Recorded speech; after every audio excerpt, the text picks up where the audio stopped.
Grabado.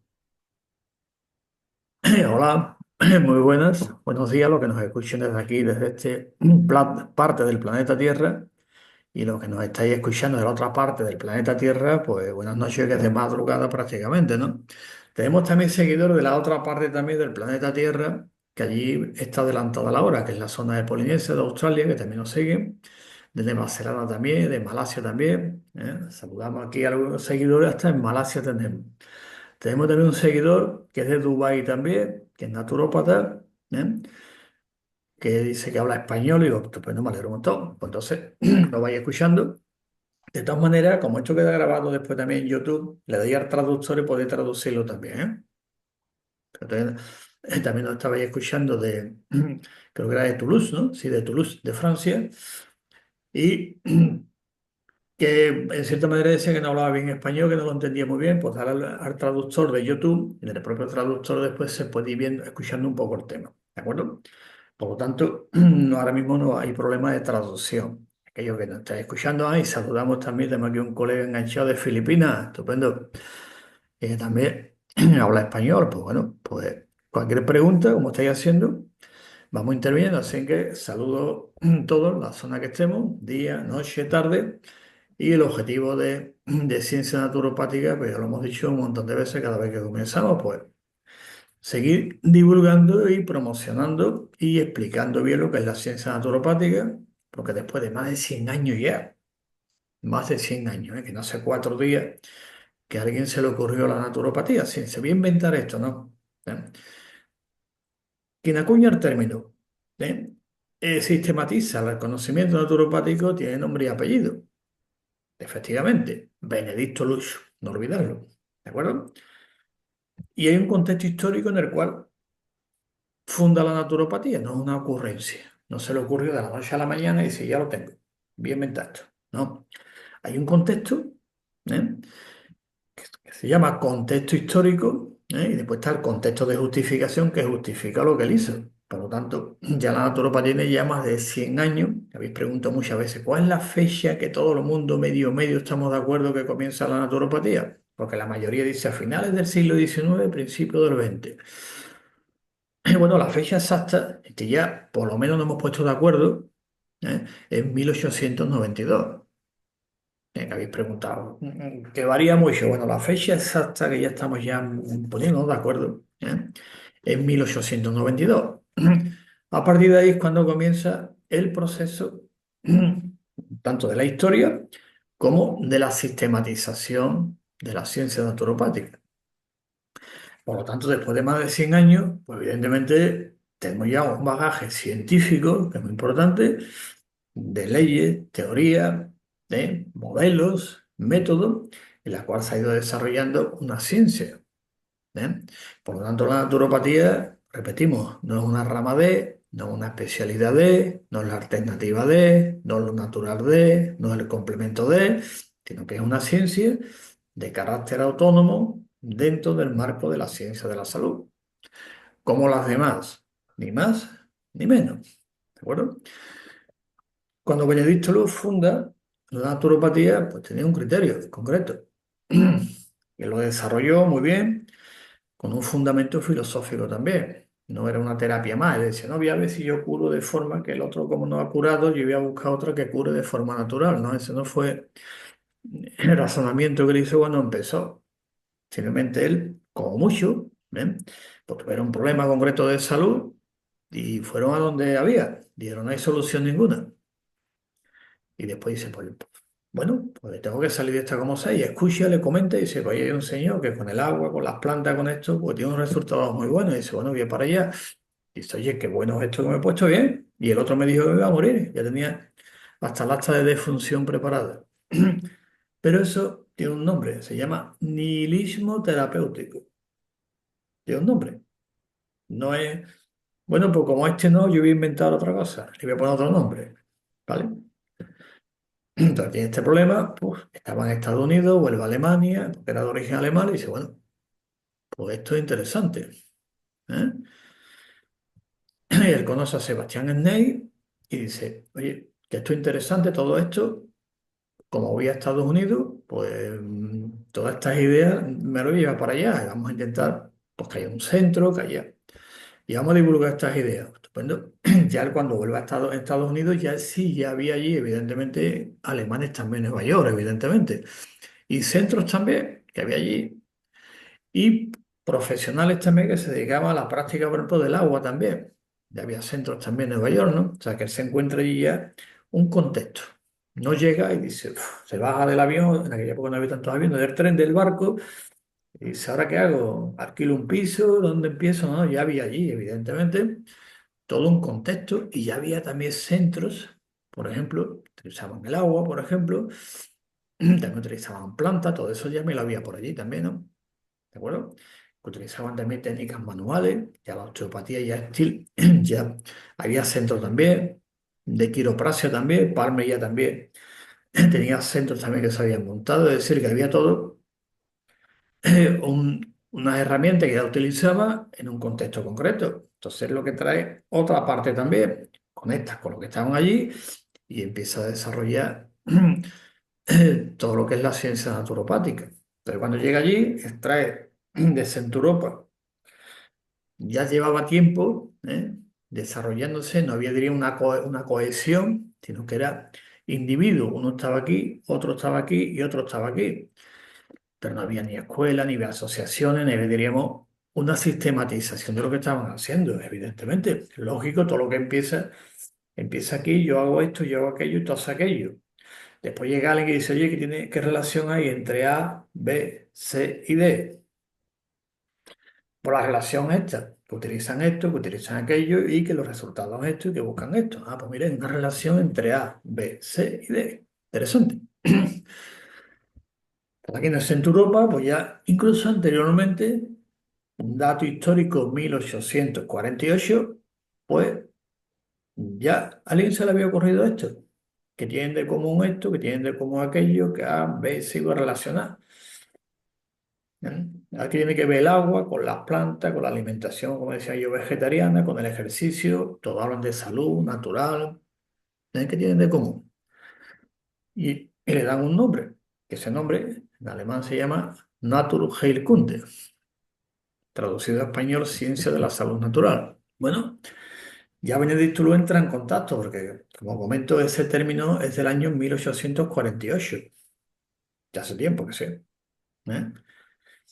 Y allí unos iniciadores de la Naturheilkunde, que ya hemos grabado algunos programas sobre ese tema y conferencias que tengo también al respecto, vienen las fotos de todos ellos, ¿no?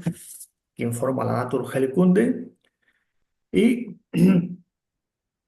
pues con todo ese elenco, Benedicto lo lleva a Estados Unidos y ahí se encuentra que también otro gran movimiento que en aquella época se le llamó Movimiento de la Nature Cure. Bueno, nombre interesante, ¿no? Que traducido a español significaría Movimiento de la Cura Natural, ¿no? Oye, interesante. Bueno, pues se encuentran con los dos. Dice, oye, tengo aquí la Nature Cure y aquí resulta que existe la Nature Cure. Dice, pero es que prácticamente casi es lo mismo, tienen de común muchos elementos. ¿De acuerdo?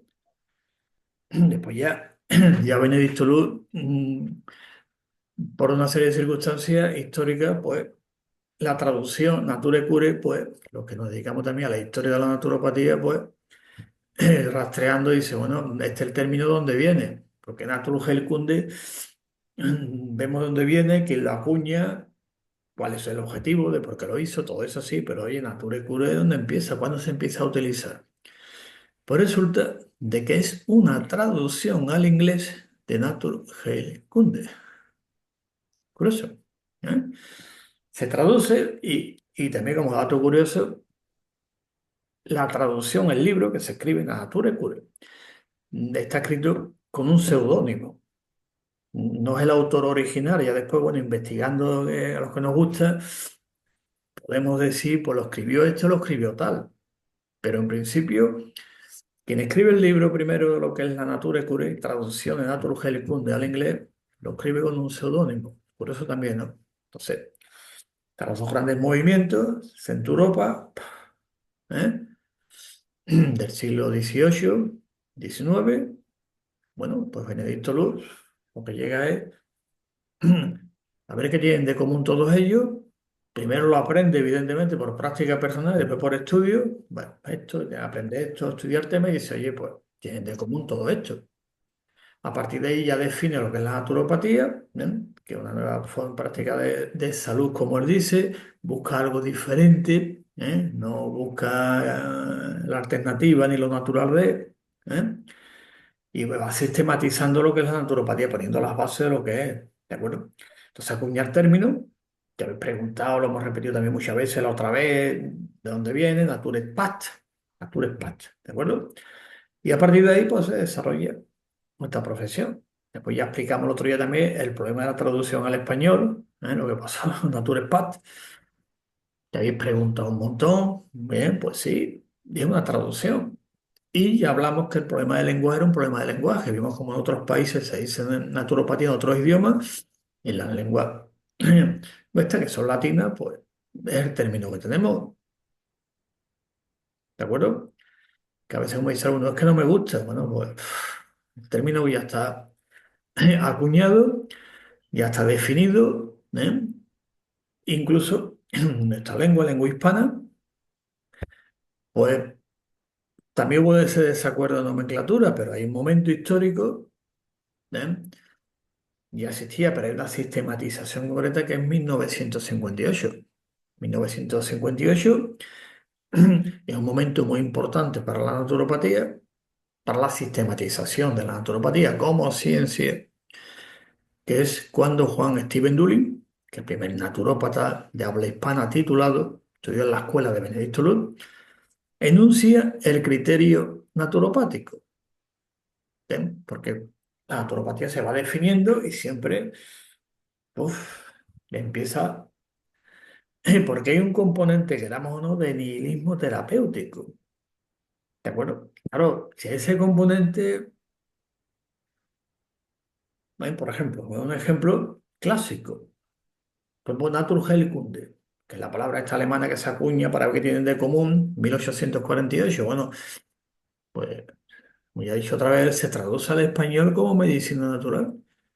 Que es la pregunta que habéis hecho. Bueno, ¿la medicina natural existe? ¿Qué diferencia ve con la naturopatía? Si queréis, podemos argumentarlo. Ya la Federación Mundial de Naturopatía, podéis ver en su página web, también se argumenta que no es lo mismo, por muchas razones. Primero, la razón ontológica, el argumento ontológico. La medicina natural, desde el punto de vista ontológico, no existe. Y lo que no existe, no existe.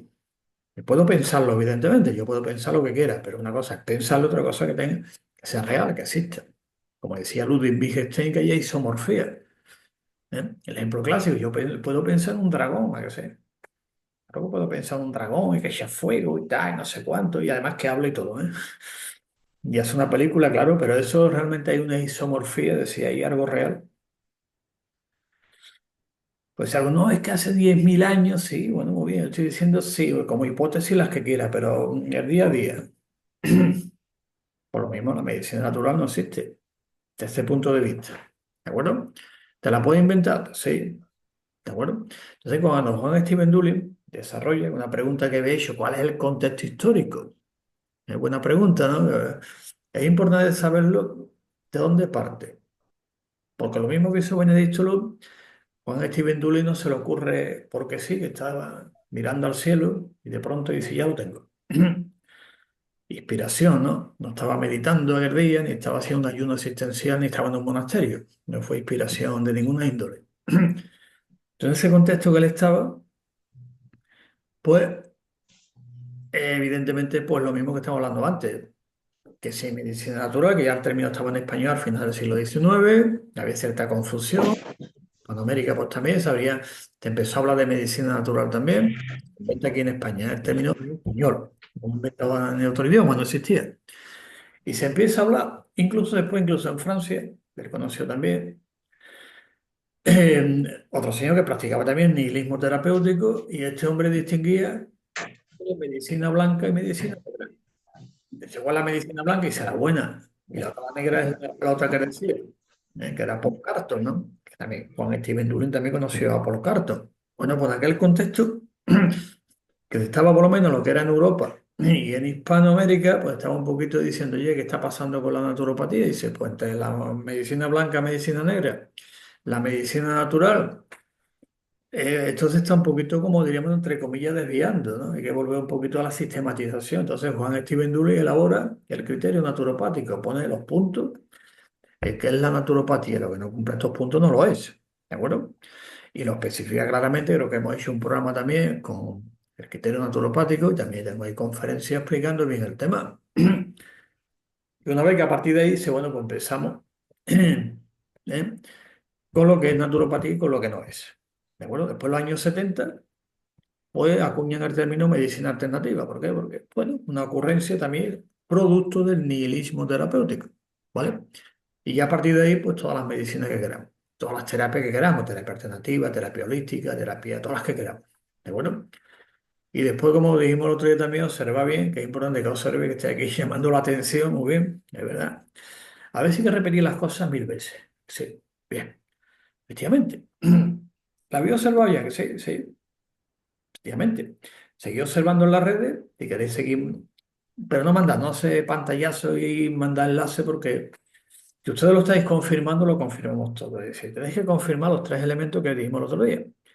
Medicina con 200.000 apellidos. Después se inventa la palabra terapia con 10.000 apellidos y la palabra salud con 10.000 apellidos. ¿De acuerdo? Salud integrativa, salud natural, salud no sé cuánto, salud holística, que sé. Y después terapia con los mismos apellidos y medicina con los mismos apellidos. Efectúa el análisis oportuno, siguiendo el método cartesiano, por ejemplo, que es muy simple, después hay otros métodos más complejos, ¿de acuerdo? Pero si queréis empezar por el análisis y síntesis. ¿La había observado que sí? Sí, efectivamente, bueno, la había observado. ¿Y si eso qué significa? Pues ya lo hemos comentado, ¿no? De los paradigmas. Ponerle apellido es un cambio de paradigma. Si la había observado bien, que lo dijimos el otro día, apuntar, anotar y mirarlo por ahí, efectivamente. Habéis visto las tres que sí. ¿Eh? Y si lo ve en la red, hay congresos también que se anuncian también, congresos de salud alternativa, integrativa, lo habéis visto también, que sea, por supuesto. Y bueno, pues ¿eso qué significa? A nivel global, diciendo cómo evoluciona, vamos a llamar el pensamiento, a nivel filosófico, pues son los cambios. A nivel individuo, pues evidentemente, pues esa confusión mental de confundir idea, concepto y nomenclatura. Tengo una idea, elaboro el concepto y le pongo un nombre. Pero el nombre después tiene que coincidir con el concepto, con la idea y después que hay una isomorfía, como llamarle, con la realidad, con el hecho real, ¿no? Si no, después, pues, bueno, yo digo esto, tú dices aquello, aquel dice aquello, tú dices aquello. Por eso hemos hablado muchas veces del marco conceptual, ¿a que sí? Que es importante. Si es un marco conceptual, pues no hay problema ninguno. Sabemos ya lo que estamos haciendo. Por lo tanto, la sistematización de la naturopatía como ciencia empieza con Benedicto Luz, fecha que habéis preguntado concreta, que hay un poco de confusión también, siempre por 1892, apuntadlo, ya sería la fecha histórica en que comienza la naturopatía. Por eso decimos que la naturopatía es como el arte antiguo, ciencia nueva, ¿eh? Que tiene un pasado larguísimo, pero una historia reciente. Sí, claro, porque no vamos a caer en el error, como caen otras ciencias, ¿eh? Cuando hacen historia, de si no es que en el año tal en Grecia, no en Grecia no existía eso, ¿de acuerdo? Y entonces por eso decimos que la naturopatía tiene un largo pasado, pero una historia reciente. Ya está. Cuando aplicamos análisis histórico, ¿qué términos utilizamos? Por ejemplo, el criterio naturopático en el corpus hipocrático. No decimos la naturopatía en Grecia, o la naturopatía griega, que no, del siglo IV antes de Cristo, no. No vamos a decirlo porque eso es, no es confundir. Bueno, aparte se puede confundir sin tener una mala intención, ¿de acuerdo? Bien. Aunque el infierno está lleno siempre también está de buenas intenciones. Pero es que después, a nivel histórico, eso se llama el presentismo. Presentismo desde aquí, digo, no, no, yo me voy a aquella época y digo, esto en Grecia, o tal tema, ¿no? La medicina precolombina, pero no existía. Igual que la naturopatía precolombina tampoco existía, que no. Ni la naturopatía china tampoco existía, ni la naturopatía tradicional china tampoco existía. ¿Entendéis un poquito la ironía? ¿Sí? Por lo tanto, cuando hacemos historia, partimos de una fecha concreta y avanzamos en lo que había antes, pues aplicamos criterios en la historia. Pero no vamos. Algunos han tenido la tentación de hacerlo y decirlo también. Y lo han hecho. ¿De acuerdo?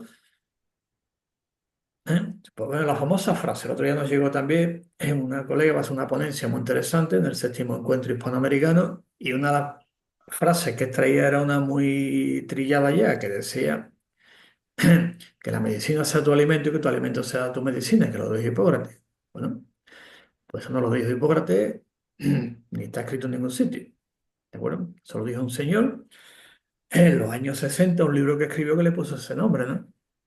Que la medicina sea tu alimento. Y después le ponen Hipócrates, no, eso no existió nunca, ni está escrito. Se lo ha dicho a nuestra colega que va a hacer una ponencia, mira, es bueno porque puede haber alguien que en un momento dado te diga, oye, ¿me puede usted decir en los 52 libros del Corpus Hipocrático en cuál de ellos pone eso? Y como no le sepa responder, cuidado, que los profesionales naturópatas tenemos que estar a la altura de las circunstancias. Y nos pregunta, tenemos dos maneras de responder. De lo que no sé, prefiero no hablar y si no, pues informando primero. ¿De acuerdo? Entonces esta colega que va a hacer la ponencia le ha dicho, mire usted, quite usted esto, ¿de acuerdo? Porque es una frase que es inapropiada porque no la dijo Hipócrates, no existió nunca y ni en la Grecia clásica nunca se dijo. Esto lo dijo tal señor, en tal fecha, en un libro que escribió en inglés, que se traduce al español, que tu alimento sea tu medicina y tu medicina sea tu alimento. Pero eso está escrito por un señor en el año 70 que es inglés, ¿cierto? Y no por Hipócrates. ¿Veis cómo las frases se van trayendo y al final pues se cae en esa vaguedad conceptual, en ese tópicos típicos, y eso no es una ciencia pues, tiene evidentemente unas bases concretas, bases históricas, bases filosóficas y unas bases científicas también, aparte de antropológicas, culturales, como estamos comentando, ¿no? Y no está un poquito, el tema, digo, la pregunta que habías hecho con respecto a las traducciones de medicina natural, que si, bueno, y si la hubiera, ¿qué diferencia hay entre una y otra? Si la hubiera, porque ya hemos dicho que no existe. Y lo que no existe, no existe. ¿De acuerdo? ¿Ya? Como decía Ludwig Wittgenstein, el Tratado Lógico Filosófico, en el último punto, además esto fue una pregunta que le hicieron también, muy interesante lo pone, y dice, oye, de lo que no sé, prefiero no hablar. Ni lo niego, ni lo afirmo. ¿De acuerdo? Pero aquí en este tema sí podemos decir que afirmamos la negación. ¿Ya? No existe. Que por ahí hablan el tema, pues bueno, vamos a hacerle. Los humanos somos así, ¿de acuerdo? Porque hablamos de dragones, de fantasmas, de extraterrestres, de marcianos. No hablamos de eso también, hacemos películas, ¿no? ¿Ah? Y nos divertimos y hacemos fantasía, pero después eso tiene una isomorfía con lo real. No. ¿Llega a confundir? Sí, claro, porque tú después te lo crees, ¿no? Te crees que los marcianos existen, ¿no? Y puedes hasta verlo. Dice, he visto un marciano en mi casa esta noche. Así. Es un problema que tenemos los humanos. Pero a pesar que se le repite mil veces, tiene su explicación a nivel psicológico también, neurológico, pues los marcianos existen. Bueno, pues tú puedes, pues yo los veo. Bueno, pues ya está. Punto. No vamos a discutirlo, hay cosas que no se pueden. Ya llega un momento que la discusión es inútil. Absurdo. Intentar demostrar a alguien que eso es irreal, que no va a ninguna parte, que no tiene una sistematización, que no tiene un corpus, que no hay teoría, que no hay leyes, que no es nada. Simplemente que yo estoy en contra de aquello y monto esto. Punto. Ya. Manuel, ¿estás por aquí, cambio? Está por aquí Manuel también, se de alta. Nosotros. Bueno, pues hecha esta introducción, qué interesante, Begoña, ¿qué te Buenos parece? días. Ay, perdón, buenos días. Yo me Bastante son las impresionante, preguntas que hacemos maravilloso. todos los días. Vengan Eh, preguntas lo mismo. ¿Entiendes? Los que ya llevan tiempo con nosotros ya no preguntan tanto, pero los que se están tenemos ya casi 300 ahora mismo en directo, qué barbaridad, ¿no?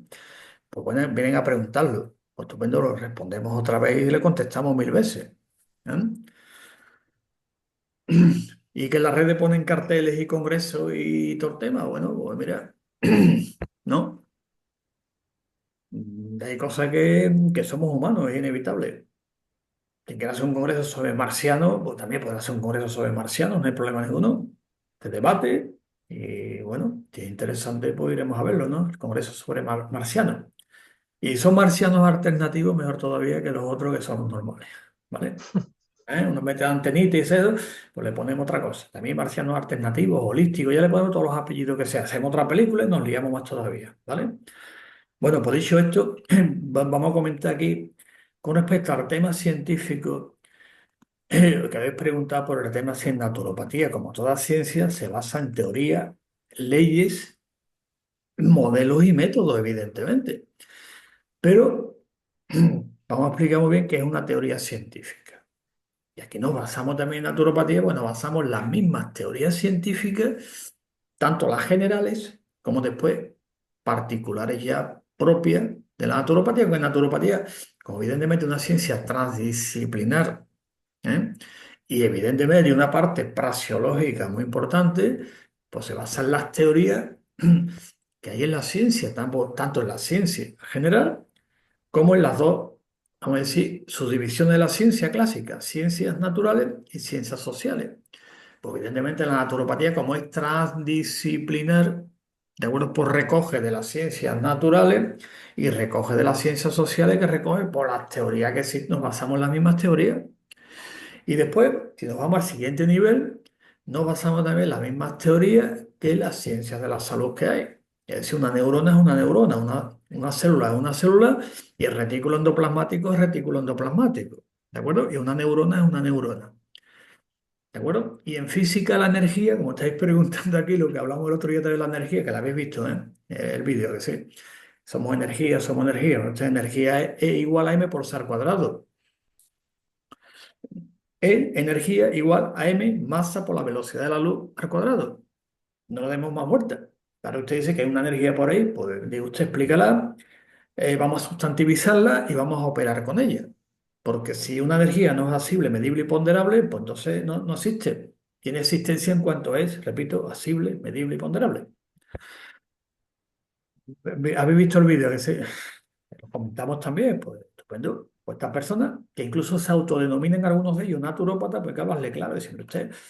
Ni todo usted colegiado, ni tiene usted un poquito, está hablando de fantasía, ¿no? Que me dice usted y todo era energía, todo somos energía, de no salir. Venga energía, y que somos energía, y que somos energía, muy bien, ¿no?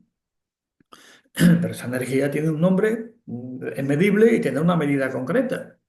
Que son amperios, es ohmio, se mide en voltios, explíqueme usted qué es lo que es.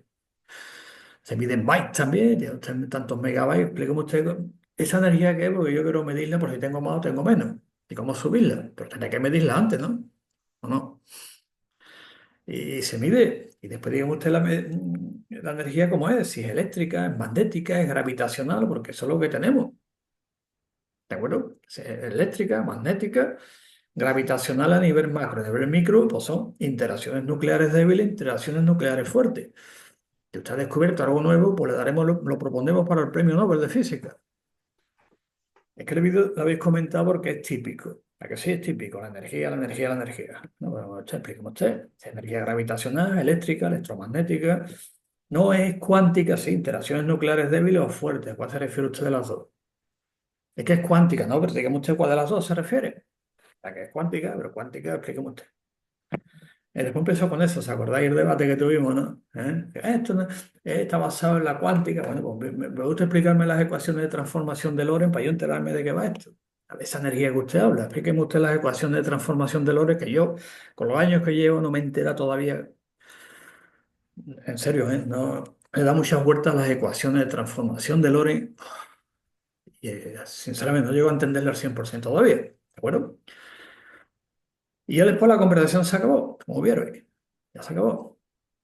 Por lo tanto, después ya vino el aspecto emocional de los humanos, el insulto, la descalificación, que no era una inteligencia artificial que da gusto hablar con la inteligencia artificial, está hablando y todo es racional, no entran las emociones, descalificaciones ni nada, simplemente razona. Y si se equivoca, curiosamente la inteligencia artificial rectifica y aprende. Impresionante.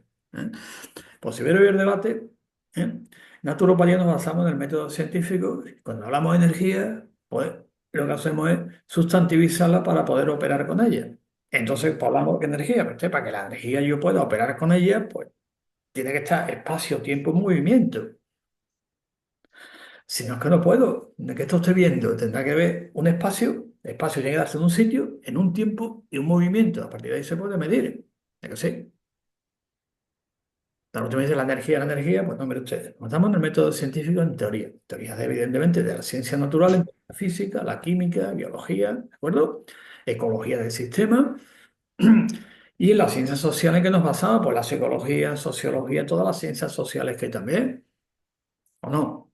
Claro, evidentemente no se basa. Como la naturopatía es transdisciplinar, como hizo Benedicto Luz, pues recoge, ¿de acuerdo? No es que invente una especialidad de una rama de, sino que lo que hace es, le llamaron eclecticismo, se le llamó en aquella época a Benedicto Luz su pensamiento ecléctico, ¿no? Bueno, hoy en día, pues la naturopatía está considerada como ciencia transdisciplinar, no es multidisciplinar, ni es interdisciplinar, ni es intradisciplinar, es transdisciplinar, es decir, que recoge de aquí, de aquí, de aquí, de aquí y elabora, ¿eh?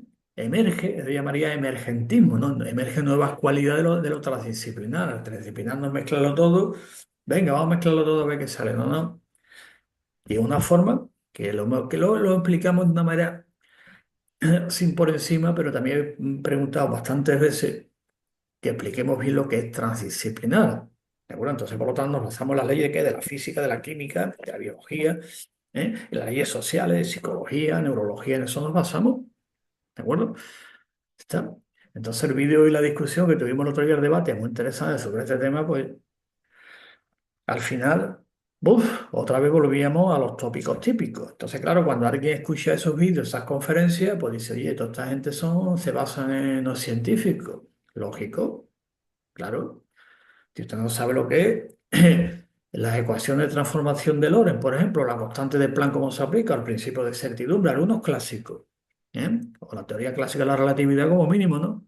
¿Eh? Como mínimo, la ley del movimiento de Newton, o sea, lo básico. Pues evidentemente es muy complicado que después nos pregunte quedamos como quedamos, ¿no? ¿No? No, lo cuántico, no, pues, pero especifica usted qué es lo que es, dónde viene, que viene del quantum de acción de Planck, ¿no? Que se le llamó, y cómo funciona. Y si nos vamos, por ejemplo, a la química, pues por lo menos hay unas leyes que son básicas y fundamentales, que hay que saberlo un poquito para aplicar bien la praxeología naturopática. ¿Eh? Estamos pensando en las leyes de Maxwell, por ejemplo, también estamos en la ley del electromagnetismo, de Orestein, por ejemplo, pues nos basamos en eso, ¿no? Ley de Walsh-Mariotte, por ejemplo, ¿no? Es decir, que son las leyes normales, ¿no? Que hay de la física, ¿no? De la química. Y en ecología, pues también, en biología también, por ejemplo, en la estructura disipativa de Prigogine, por ejemplo, sí, ¿en qué nos vamos a basarnos? La naturopatía. En el conocimiento científico, lo que pasa es que dadas las características de la naturopatía, como es transdisciplinar, pues evidentemente recogemos la praxeología naturopática que es de todas las teorías científicas, de todas las ciencias. ¿Está? Algunos preguntan, bueno, ¿y cómo se aplica esto? Pues hay que explicar, lo explicamos bien, pero se aplica de esta manera. ¿Eh? Lo mismo, ¿de acuerdo? Así que el sábado de alta con nosotros, ¿quién? Está en directo también, Carmen. ¿Estás por aquí, Carmen? En cambio. Buen día de Hola, Dios, Carmen. profesor. Hola, muy buena, Carmen. Me alegro de escucharte. Bueno, si queréis comentar algo, Manuel, Begoña, si queréis comentar respecto a algo de lo que estoy comentando, que están aquí también nos están preguntando temas, ¿no? Si queréis comentar algo al tema. Yo por ahora escuchando gustosamente.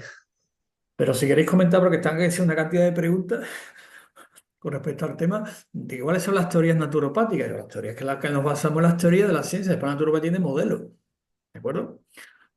Claro que tenemos modelos y métodos, pero las teorías evidentemente son las teorías que hay que aplicarlas, ¿de acuerdo? Si no se aplica, después no llega a funcionar. Por ejemplo, están preguntando aquí el tema de la energía en acupuntura. Bien, colegas que hacen también naturópata, conocemos, también estudiamos acupuntura en naturopatía, como bien sabemos, pues evidentemente sí hay una explicación antes que no había el conocimiento científico que tenemos actualmente, pues se explicaba de otra manera. Igual que todas las ciencias, pues han buscado, por ejemplo, antes, por ejemplo, para explicar algún problema concreto de salud, se utilizaba el término que eran miasmas, ¿no? Que había por ahí, está hablando del siglo XVIII, XVII y XVIII, ¿no? Bien, la teoría humoral, por ejemplo, de los humores clásicos, hipocráticos, pues Aristóteles hasta prácticamente que se descubre la célula en el siglo XVIII. Bueno, es una teoría, pero después viene el nuevo fenómeno que se van observando, nuevos avances, y dice, oye, pues esta teoría ya no explica esta, sin que esta teoría la dejamos aquí y buscamos otra teoría que lo explique. Bueno, la teoría moral, pues esa es una de las que más ha durado, ¿eh? Para explicar algunos fenómenos, y cuando ve que se descubre la célula, pues dice, oye, pues ya con la teoría moral no se puede explicar esto, hay que buscar otra teoría. ¿De acuerdo? Y se avanza. Y vamos así avanzando teoría, pues con la acupuntura pasa lo mismo, que dice, oye, que es que hay una energía no sé cuánto, sí, pero que aquella época no había el aparatito para medir la corriente eléctrica, que no. Supuestamente que dice hace 4.000 años, tal, no sé cuánto, que el emperador amarillo, que todo eso, bueno, es cuestionable históricamente, evidentemente. Pero hace 4.000 años no había ningún aparatito para medir, que no. Manuel, los imperios se podían medir. Acuer- Acuérdate, Manuel, que en el Congreso de Cádiz, lustros A, me parece que fue en el milenio pasado, Mm, demostré que los puntos de acupuntura eran medibles. claro, Concretamente tenían 10 milivoltios. efectivamente. No sé si lo recuerdas. Sí, sí, me acuerdo que el Congreso estuvimos allí en Cádiz, sí. Y lo tiene, pero eso hace 4.000 años no se podía medir, ¿que no? No, evidentemente no había polímetros ni había nada de eso. De nada, y después una vez que vemos, que sabemos el tema, tú lo dices muy bien, lo mediste el tema, después también la corriente dice tiene también una resistencia al paso por un punto, que sí. Pues, Evidentemente, ¿eh? no solo una resistencia, sino una caída de tensión a medida de que va alejándose del punto de acupuntura. ¿Y eso es medible? Es medible. ¿Y tiene, diríamos, una unidad de medida? Milivoltios. 1.000 voltios. Y por ejemplo, si Milivoltios. 1.000 voltios, y podemos también utilizar la medida de amperios también, por ejemplo. No, porque en principio no podemos meter una pinza ampermétrica, que era lo único que podíamos meter. ¿Por qué? Efectivamente, Porque va por el interior del cuerpo, no vamos a hacer un corte ahí para meter para una hacerlo, pinza ampermétrica. es que están preguntando por aquí si también se puede medir en amperios. Pues igual que el tema, igual que en ohmios. No, en principio, hombre, sin hacer daño, solamente milivoltios. Milivoltios nada más y ohmios tampoco se Exactamente. puede, O ¿no? mío teníamos que saber la resistencia exacta Al paso tanto por el punto, ¿no? Al paso por el del punto que diga por el punto exactamente tal, tiene que haber una resistencia una medible. resistencia concreta, pero claro, eso no lo sabemos porque no lo podemos medir tampoco. Efectivamente, pero podemos con el tiempo elaborar una teoría que encontremos algunas herramientas oportunas que digan, Claro. oye, que en este punto concreto la resistencia o ha aumentado o ha disminuido por algún problema concreto, que ese problema, queramos o no, cualquier problema, fijaros cómo está lo que le llamamos niveles ontológicos de la salud. Si tenemos un problema a nivel químico, a nivel biológico, evidentemente a nivel físico también tiene que haber el cambio, que sí, tiene que haberlo, ¿no? Pero una vez Claro. tiene un problema del hígado, por ejemplo, si hay un problema del hígado tiene que haber también un problema, diríamos, traducido en un lenguaje normal, un problema también de un aumento, déficit de corriente eléctrica. Yo creo que todos estos temas, y por lo que he podido así comprobar en consulta, Ujú. cuando tenemos un problema de digamos, baja diferencia de potencial en el cuerpo, es decir, las mitocondrias no están funcionando al 100%, Ujú. lo notamos sobre todo en los órganos. A los órganos les sienta muy, muy, muy mal la caída de tensión. Empiezan Eh, a funcionar mal, evidentemente, a tener problemas y le sientan bastante mal. Efectivamente, por lo tanto, de ahí vemos lo que también Benedicto Luz, los que después empezaron a hablar de la transdisciplinaridad de la naturopatía. Si yo tengo un problema, por ejemplo, a nivel biológico, a nivel químico tiene que haber también, y a nivel físico, eléctrico, magnético tiene que haber. Aparte de eléctrico, como tú bien comentas, Manuel, también a nivel magnético tiene que haber un desequilibrio, entre, vamos a decir, lo que son iones positivos y iones negativos, que sí. Tiene que haberlo, porque todo el mundo sabe que el sodio, decimos sodio positivo, cloro Totalmente. negativo, que sí. Pues tiene que haber un desequilibrio iónico. Y si hay un desequilibrio iónico, si nos vamos al siguiente nivel, que es el nivel atómico, pues evidentemente a mí electrones, protones, tiene que haber también un desequilibrio, que aumenten más, que aumenten menos, o los niveles que se llama del electrón, pues la caída sea mayor o sea menor, a que sí. Yéndonos al principio, perdemos la homeostasis. Hombre, por supuesto, el equilibrio, pero el cuerpo, como bien sabemos, tiende a volver otra vez al equilibrio, lo busca como sea que sea. Va a buscar la Exactamente. forma más impresionante para volver otra vez a un equilibrio dinámico que se llama, ¿no? No estático. ¿eh? Y para eso pone en marcha un montón de mecanismos, mecanismos a nivel físico, a nivel químico, a nivel biológico, a nivel psicológico también, que sí. Y quiero volver otra vez, y quiere volver, en ese intento de volver a buscar miles de formas. Incluso lo que estoy haciendo El, para ti sí, lo más, lo más habitual que nos da es ganas de comer sal, ganas de beber agua. claro. Eso es un clásico. Eso es un clásico. Y va a ser Esa, un pequeño, digamos, es la diferencia de potencial. efectivamente, tiene que observar que el líquido cefalorraquídeo mayoritariamente es sodio. Entonces, ¿no? Manuel. Tienes que tomarlo. Lleva la bomba de sodio que tenemos en el cerebro, lo mismo. Es que no puede separar lo fisiológico de lo químico, que no. No se puede separar ni de lo eléctrico tampoco, que no. Por ejemplo, Perdona, es que te he perdido. Te he perdido. Me he perdido la eh, última parte. Me he perdido no, la última parte. no, la última, lo que estábamos comentando era el tema ese del sodio. Evidentemente el sodio, Mm. después tiene que haber una diferencia de potencial, ¿no? La neurona, ¡pum! Tira una repolarización, ¡pum! Llega a 90 milivoltios, ¡pum! Repolariza rápidamente otra vez, ¡pum! Carga, descarga, carga, descarga. Quiere decir que hay una relación entre el nivel químico, entre el sodio, por ejemplo, y los aspectos electromagnéticos y eléctricos también, que sí. Tiene, Siempre, siempre. tiene que haberlo a la fuerza, ¿no? O sea, porque a fin de cuentas, dice que es una corriente eléctrica, pues está el polo positivo, polo negativo, y hay un flujo de electrones, que sí. Y ya está. ¿Eso es medible? Sí, eso puede ir más rápido, puede ir más lento, ¿no?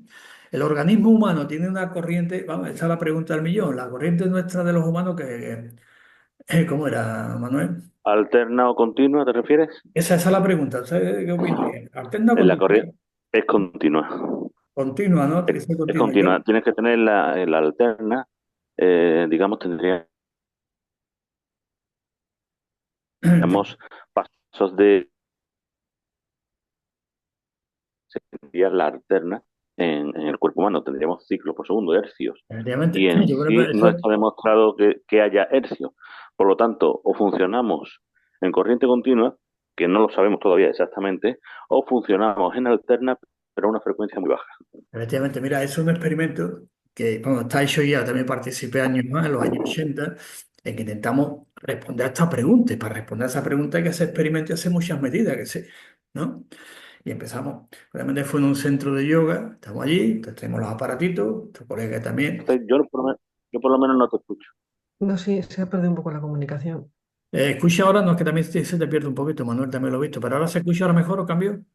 Sí, ahora Sí, sí. ahora se escucha. No, estaba comentando que al final que eso que estás comentando es hacer el experimento, ¿eh? Ya se ha hecho ese experimento. Yo recuerdo que también participé en los años 80, elaboramos te acuerdo, fue en un centro de yoga, traímos los aparatitos clásicos de aquella época, también vino un señor neurólogo, que dice, oye, vamos a medir, a ver si la corriente es alterna o es continua. Entonces, bueno, al centro de yoga, gente que meditaba, se midió los centros, chakras, todo aquello bien medido, con el aparato se veía bien. Y efectivamente, en aquel momento, y después estudios posteriores que se han hecho, la tendencia más bien a corriente alterna que continua, Manuel. La tendencia, ¿eh? Que fue la No lo pregunta. tengo claro todavía. Sí, la pregunta. Corriente Alterna, alterna. Yo, vamos, por lo menos. continua, pero cuando veo funcionar por el método digo esto es alterna. Sí, sí. Yo, Entonces tengo esa duda. sí, sí, Si es pues. corriente continua, si es corriente alterna. Bueno, como la naturopatía se basa en métodos científicos y eso ya se ha hecho, te digo, yo personalmente participé en la conclusión, cuidado, pero siempre es abierta, es que es alterna, ¿eh? La corriente de nuestro organismo es alterna, no es continua, ¿eh? ¿De acuerdo? Pues ya tenemos un trabajito más que es saber a la frecuencia que va esa corriente, Efectivamente, por lo tanto, con esto a que los decimos, hercios. efectivamente que utilizamos el método científico, no utilizamos los extraterrestres, como dice algunos que hablan de la energía. En aquella época, como estaba haciendo la pregunta de acupuntura, evidentemente eran los términos que se utilizaban, que el yin, que el yang, que exceso de efecto, pero no se podía medir, ahora sí podemos medirlo, ¿bien? Y entonces tiene unos nombres y las medidas, pues evidentemente, pues ya están estandarizadas, ¿eh? Desde los amperios, ohmios, voltios. Después, electromagnetismo, la medida clásica es el Gauss, ¿de acuerdo? Nuestro cuerpo también funciona con unos niveles de Gauss concretos. Vamos a ver, donde hay corriente eléctrica hay electromagnetismo y donde hay Claro, electromagnetismo hay corriente eléctrica. efectivamente, y eso es ¿Cuántos Gauss? Pues yo creo eso. que los Gauss va a ser dependiendo de muchos, de demasiados factores para tener unos auspicios.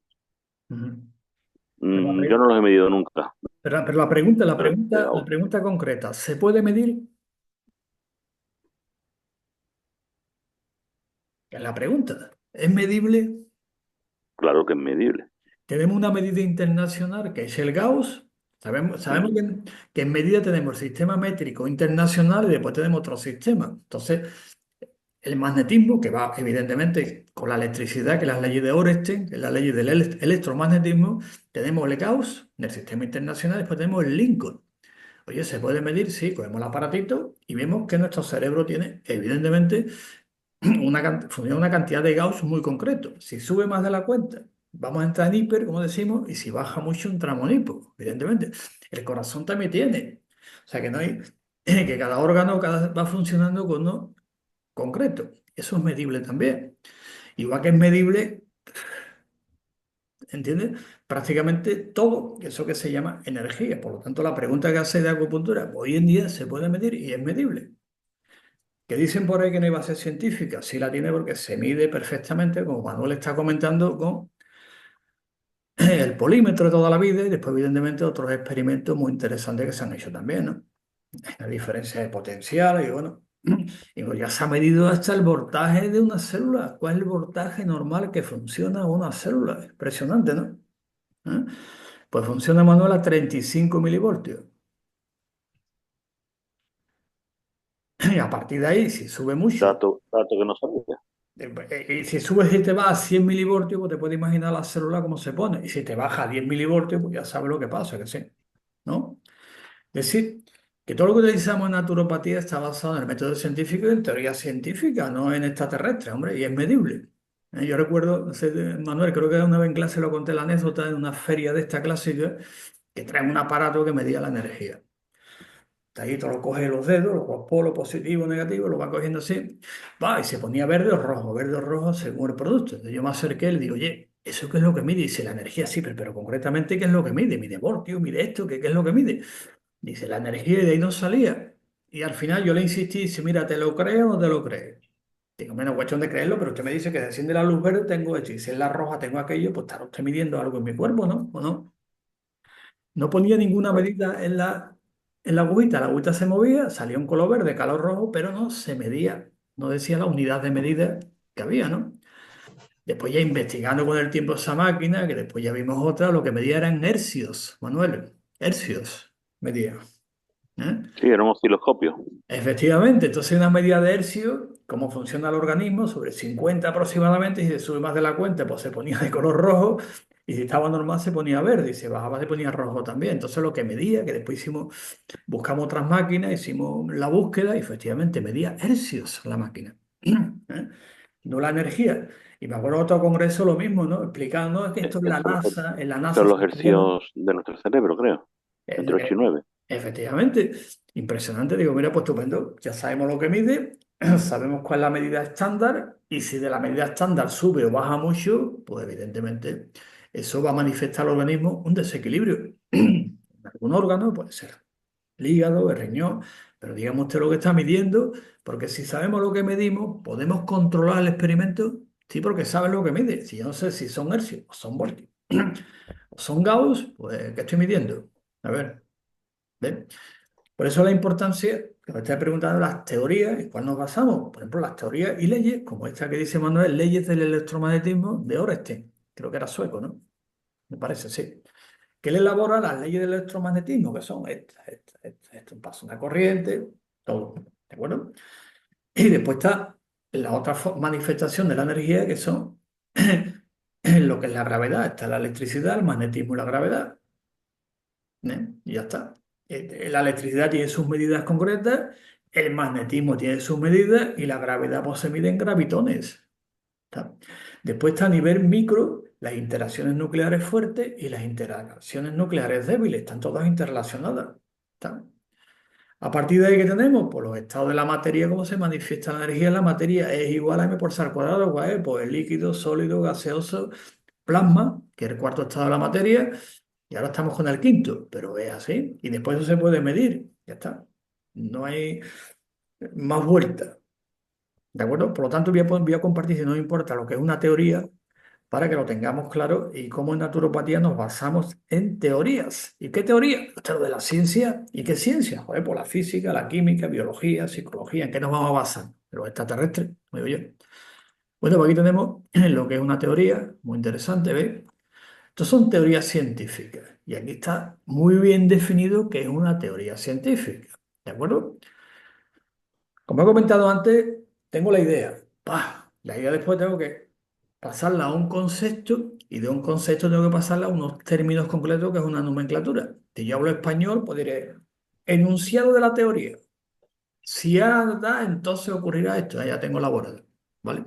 Si hablo en inglés, lo diría en inglés. Si hablo en chino, lo diría en chino. Si lo hablo en ruso, pues diría la teoría en ruso. ¿Queda claro? Pero una teoría es un marco conceptual.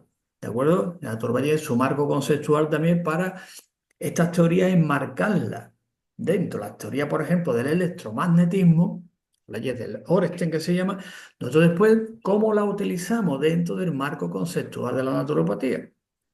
Y un físico o un astrónomo o otro profesional lo va a utilizar dentro de su marco conceptual. ¿Obvio no? ¿Está? Pues tenemos también un marco conceptual, que es la naturopatía, pues un marco de trabajo conceptual integrado para razonar es entender, sobre una clase de fenómenos concretos.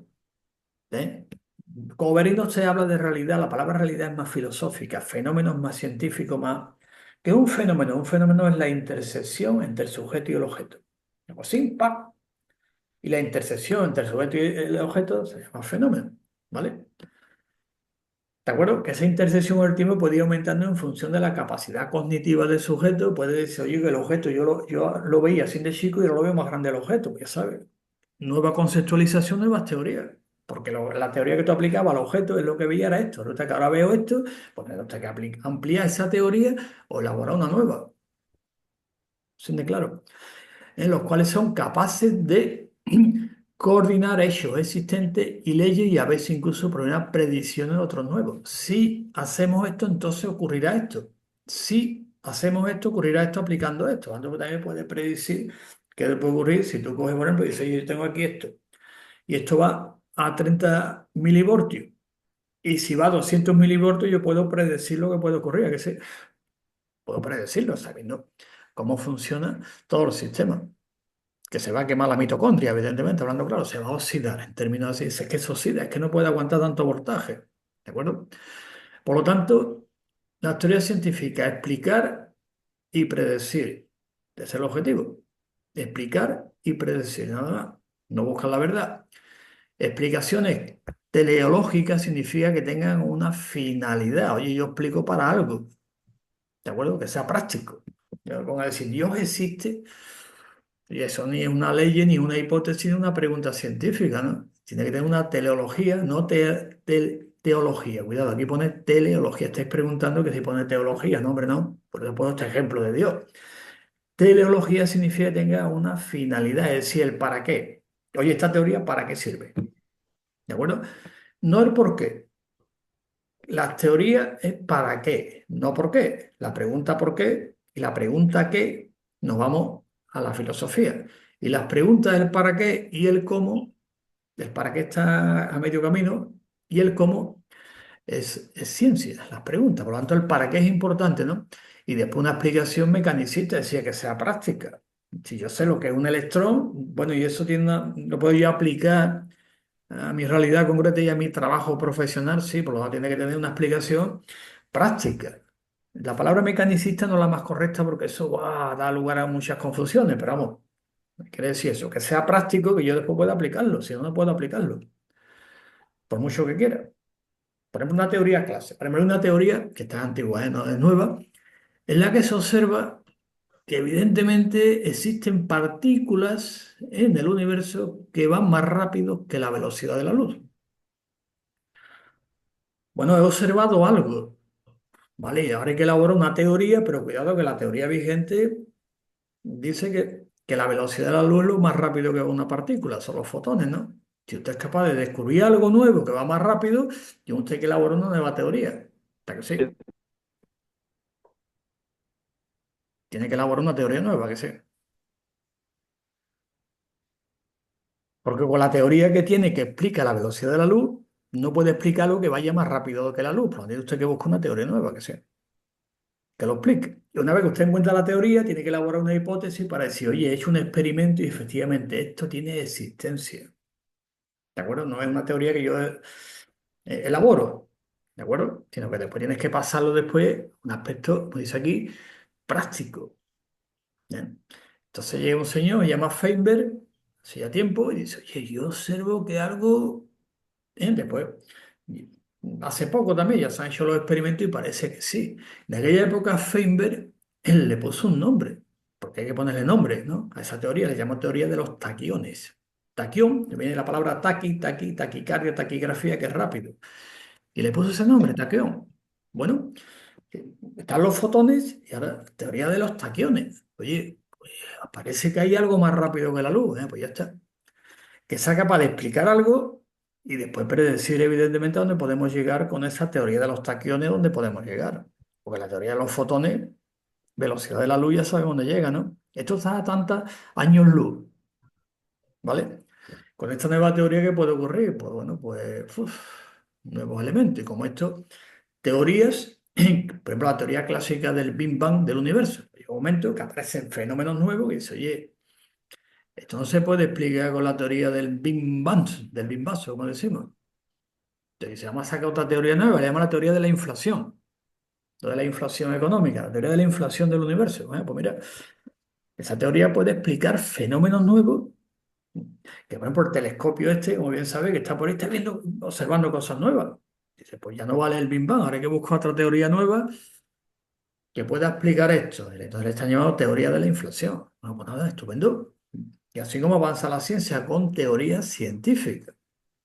Y así sucesivamente, está viendo cosas nuevas, ¿no? Y en naturopatía, como observamos cosas que van ocurriendo, tenemos que darle nuevas explicaciones, ¿no? Decir, oye, esto está ocurriendo aquí, estoy observando esto. Las teorías que yo tengo son suficientes para explicar esto y dice, pues parece que no, pues habrá que buscar una, ¿de acuerdo? Por lo tanto, tienen que ser realistas, evidentemente, que prediga, explica y describa las cosas tal y como son, ¿eh? No los extraterrestres. Me parece que hay una frase típica, que creo que la hemos escuchado miles de veces, que dice, a mí me funciona. ¿La habéis escuchado alguna vez esa palabra? A mí me funciona. Sí, sí, sí. La hemos escuchado, que sí. Cuidado que yo puede que lo ponga en práctica y como no sepa el fundamento, puede que a mí no me funcione. Diga, oye, si a ti te funciona, yo he hecho lo mismo que tú y a mí no me ha funcionado. ¿Por qué? Bueno, porque sabe evidentemente la estructura. Según tú dice el coche, oye, el coche hace un ruido y dice, dale aquí un porrazo que a mí me funciona. Se me quedó parado, le di aquí un golpe, oye, el coche empezó a arrancar, a mí me funciona, lo otro también. Y te queda el coche parado en Manuel, tú le das así, le das 10 golpes y dices, joder, para no funciona. ¿Cómo el otro lo ha funcionado? Eso no es ciencia, que no. No es ciencia, ciencia es que tú abras esto y digas, mira, pues esto se ha quedado parado por esto, y sé dónde está el tema. ¿Qué hace? Pues lo resuelve. Ahora, si le da el golpecito, las probabilidades al otro le funcionó, pero a mí puede que no me funcione. Por eso esa frase que también a nosotros nos critica, a mí me funciona, hazlo tú. No, tiene que estar basado en un método, unas teorías y unas leyes, si no, dale el porracito, ¿no? El coche no anda, que no, Manuel. O puede que te ande, ¿no? A mí me funciona, Manuel. Pues dímelo, ¿dónde le das tú el golpecito en el coche para que ande cuando se quede parado? Para no llevarlo hasta allí y llamar a la grúa y yo le doy el golpecito donde tú me digas, para que ande, ¿eh? Eso es cuestión de pillarte un cable y darle en todos lados. Por eso, ahora si tenemos un conocimiento de cómo funciona el motor, cómo funciona esto, cómo funciona el coche, lo que necesita, tipo de combustible, el agua, si sabemos todas esas cosas, es más fácil solucionar problemas del coche, ¿a que sí? Porque sabe las revoluciones que lleva, ¿a que sí? El voltaje que utiliza también el coche, todo eso lo sabemos. Y el combustible también. Por lo tanto, le dice, no, le voy a echar un combustible que no es el que necesita, le voy a hacer esto, le voy a color, y cuando se ponga rojo, que me diga que está acabando, le corto el cable. A seguir. Pues el coche que un día que se te para y te pega un viaje, ¿no? ¿O no? Por lo tanto, las teorías son predecibles también, explica y predice lo que puede llegar también. ¿De acuerdo? Y también es importante que sean manejables, instrumentalistas. Predice y explica. ¿De acuerdo?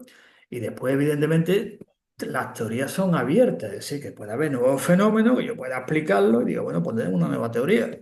Después vienen los debates clásicos. Esta teoría anula la anterior, se pelean entre ellas, no, se pelean los humanos que estamos locos.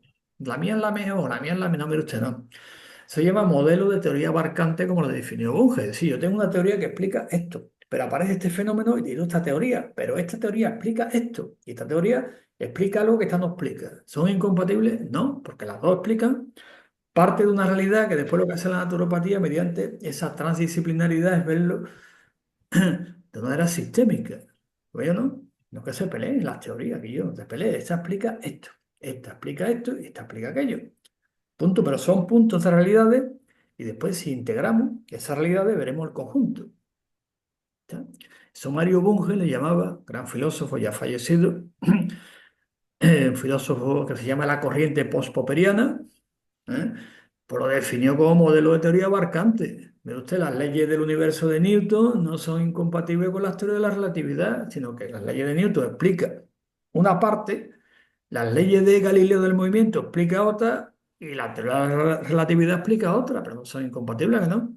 Sino que cada uno explica, diríamos, un fenómeno concreto que lo otro que hace es abarcarlo, ser más amplio. Eso se le llama, Mario Bunge le puso este nombre, que es muy interesante su análisis, se llama la corriente de post-popperiana, modelo, quedaron con el nombre modelo de teoría abarcante, para que no os discuta, pues es incompatible con esto, no que sea compatible, que usted lo ve desde aquí, nosotros lo vemos de aquí, lo que después lo que hacemos es, mediante la teoría emergentista que se llama, porque a veces integrar suena a mezclarlo todo. Emerger significa, por eso la palabra holístico, a mí no me gusta utilizarla nunca y siempre pido a todo el mundo que dejemos de utilizarla, porque el holismo justifica las dictaduras y justifica todo. ¿De acuerdo?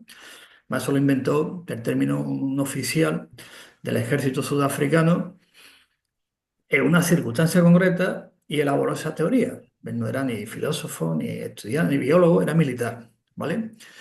Y elaboró esa teoría para justificar algo muy concreto, que es justificar por las dictaduras, ¿vale? Entonces inventó esa palabra que en el griego no existe. Yo lo tenía una compañera en una ponencia también y ponía holístico, holo significa todo, ¿no? En griego no significa todo, ¿de acuerdo? En griego la palabra todo viene, es pasapan, viene panteísmo, pam, pam, pam. Panteísmo, entonces la palabra pasapan significa todo. Entonces, la palabra panteísmo. La palabra holo en el griego solamente existe una frase que viene en los diálogos de Platón, en el que él habla del to olón catafisis, pero no dice que olón sea el todo, ¿de acuerdo? En la frase típica dice, el todo es algo más que la suma de las partes. No, pero usted, no, no, cuidado, cuidado, cuidado, cuidado, cuidado con esa afirmación, que así justificamos las dictaduras. Lo importante es el grupo, la sociedad y no el individuo. No tiene importancia ninguna del cual se puede prescindir, pero usted no, eso no es cierto, ¿de acuerdo?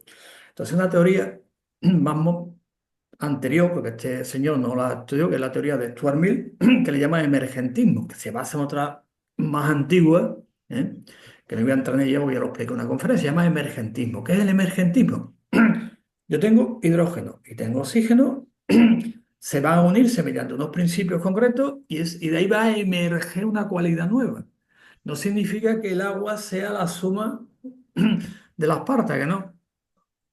No, yo tengo H y tengo, se van a unirse de una forma concreta, H2O, ¿vale? Pero también una ley, ¿no? La ley de Proust, se llama la ley de Proust en química, que es la ley de las combinaciones definidas. H no se combina con O, H40 y O18, que no, no, tiene las combinaciones definidas. Entonces, cuando se unen los dos, surge una nueva cualidad, se llama agua. No significa que el agua sea el mayor que las partes, ¿a que no? Que la suma de las partes, ¿a que no? No, nunca. Porque sin el H y el O no existiría el agua. Por lo tanto, ¿qué es más importante? El todo o las partes. Buena pregunta. Digo esto porque hace poco por ahí el tema holístico, no sé cuánto. Cuidado, cuidado, cuidado, que eso hay que analizarlo bien, pensarlo bien y por lo tanto siempre vamos a utilizar en naturopatía, siempre lo he propuesto, utilizar conceptos de emergentismo. Emerge una nueva cualidad, emerge una nueva cualidad, emerge una nueva cualidad. Pero esa emergencia, una nueva cualidad, también necesita las partes que también es una emergencia de la otra, porque ten en cuenta que es el H, O2. Pues el átomo de hidrógeno, que también tiene electrones, protones, y sin eso no se puede dar. Por lo tanto, yo lo he dicho en varias conferencias, de que abandonemos ya el término holístico, que en griego solamente es una frase de Platón, no existe esa palabra, ni en el ático ni en el jónico como término. El término todo es paz, pasa, pam. Te lo diga la compañera que hizo la ponencia y puso, oh, lo que significa todo en griego. No, no, no, no significa. Vamos a aprender un poquito de griego, que después viene alguien que sabe mucho y nos critica.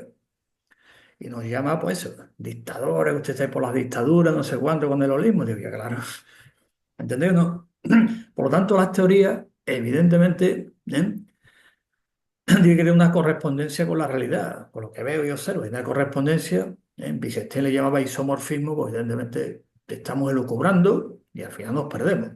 Con lo integral, ¿eh?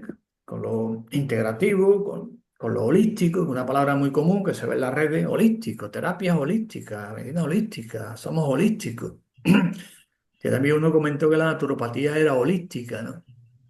Digo, vaya, no saca usted ese término, ¿no? Es que holo es todo, no, todo es pasa pan, en griego. Donde viene la palabra panteísmo, por ejemplo. ¿Eh? Y no holos. Nada más que una frase que, vamos, una, nada más en todos los diálogos de Platón. Ni en Sócrates, en ninguno. Utilizan el término holos en ninguno, en griego. Y Platón lo utiliza de esta forma, dice, to olon kata physis. ¿Eh? No dice el todo, pues entonces hubiera puesto paz, o pasa, o pan, catafixis, y utilizó el término holo.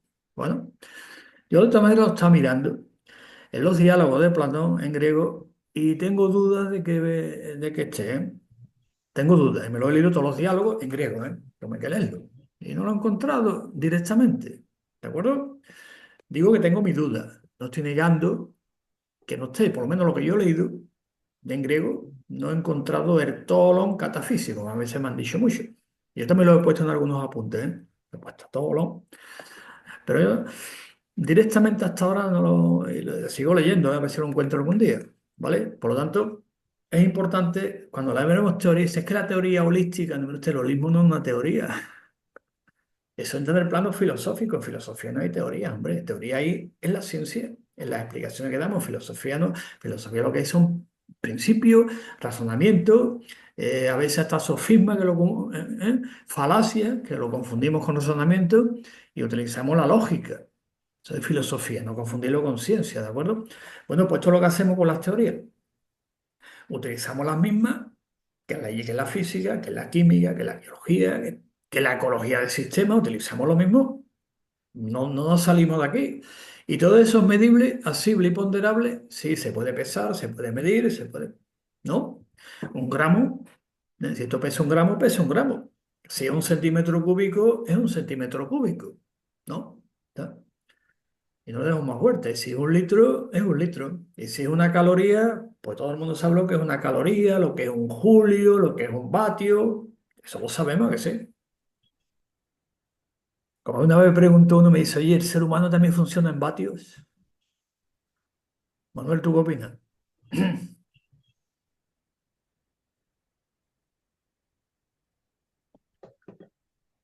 Voy a compartir esto ahora ya. Ahora, voy a compartir.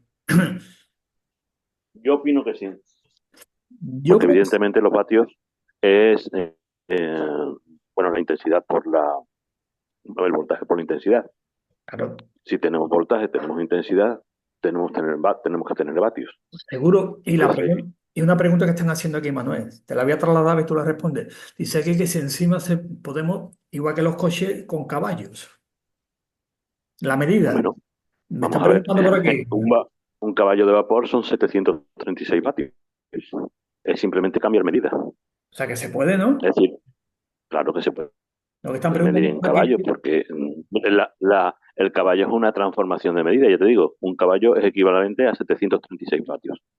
O 39, 36 creo. 736 vatios. Con lo cual Entonces, es un cambio de medida, no es una medida nueva. o sea que sería un cambio. O sea que tú puedes coger, por ejemplo, como están preguntando aquí, una caloría, pasarla a Julio, de Julio a Vatio. Exactamente. O a Newton, a lo que cambiar las mediciones a lo que tú quieras, al sistema que tú quieras, pero al fin y al cabo estamos hablando de lo mismo.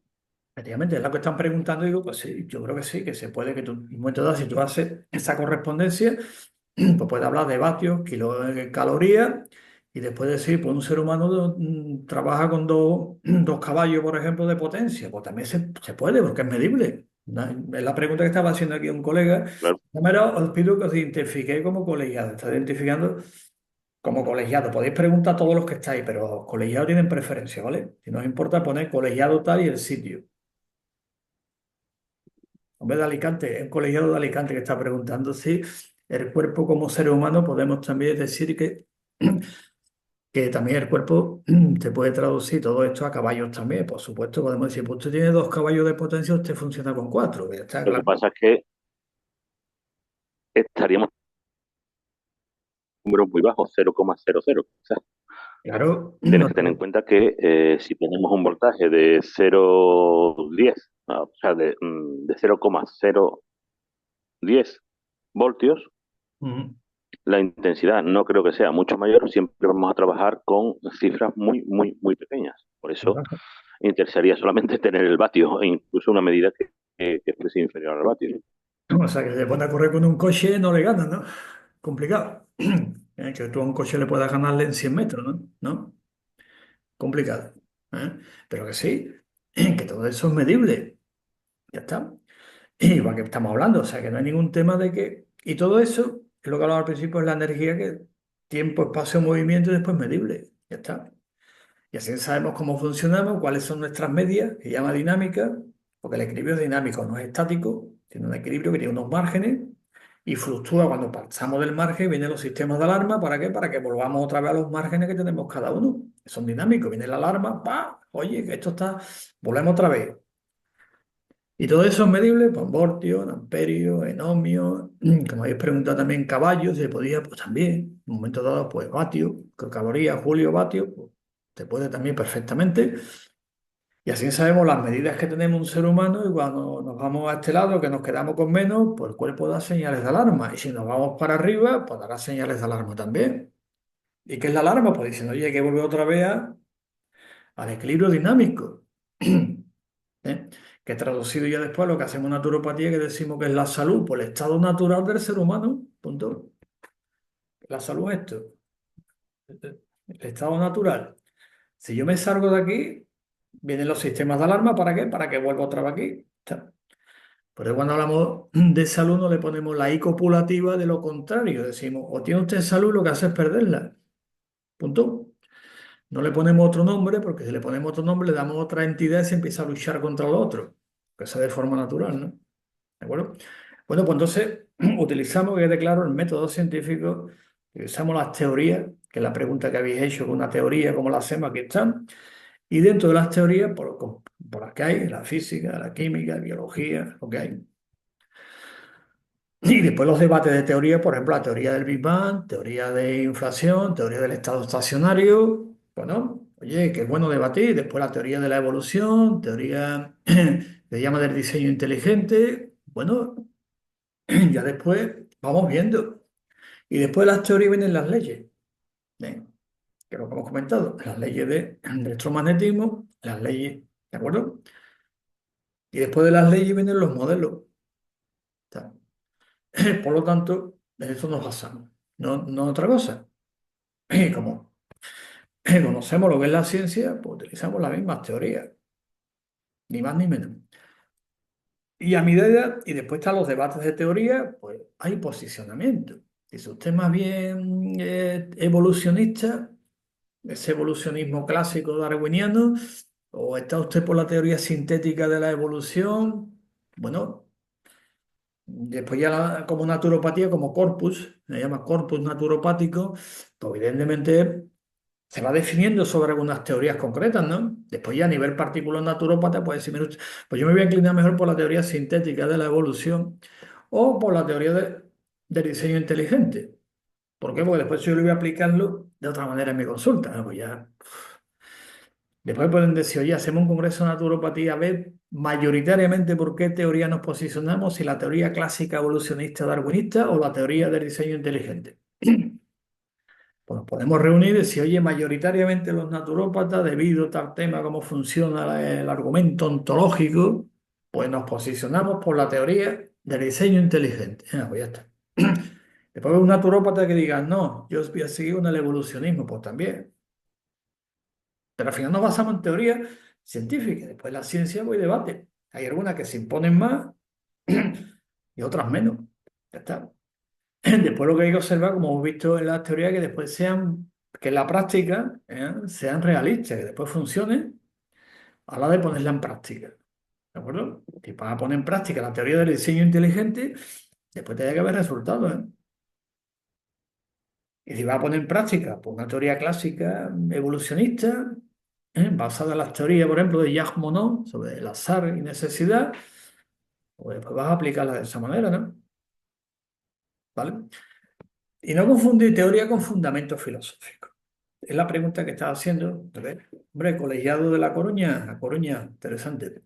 Efectivamente, no confundir un principio filosófico como es el vitalismo o el mecanicismo con una teoría. Muy bien, buena pregunta. Buena pregunta. Ahí, por ejemplo, en naturopatía, prácticamente el 99,99, siempre que deja el mínimo de tema, estamos por el vitalismo, efectivamente. Con todas sus variantes de vitalismo que hay también bastante, ¿no?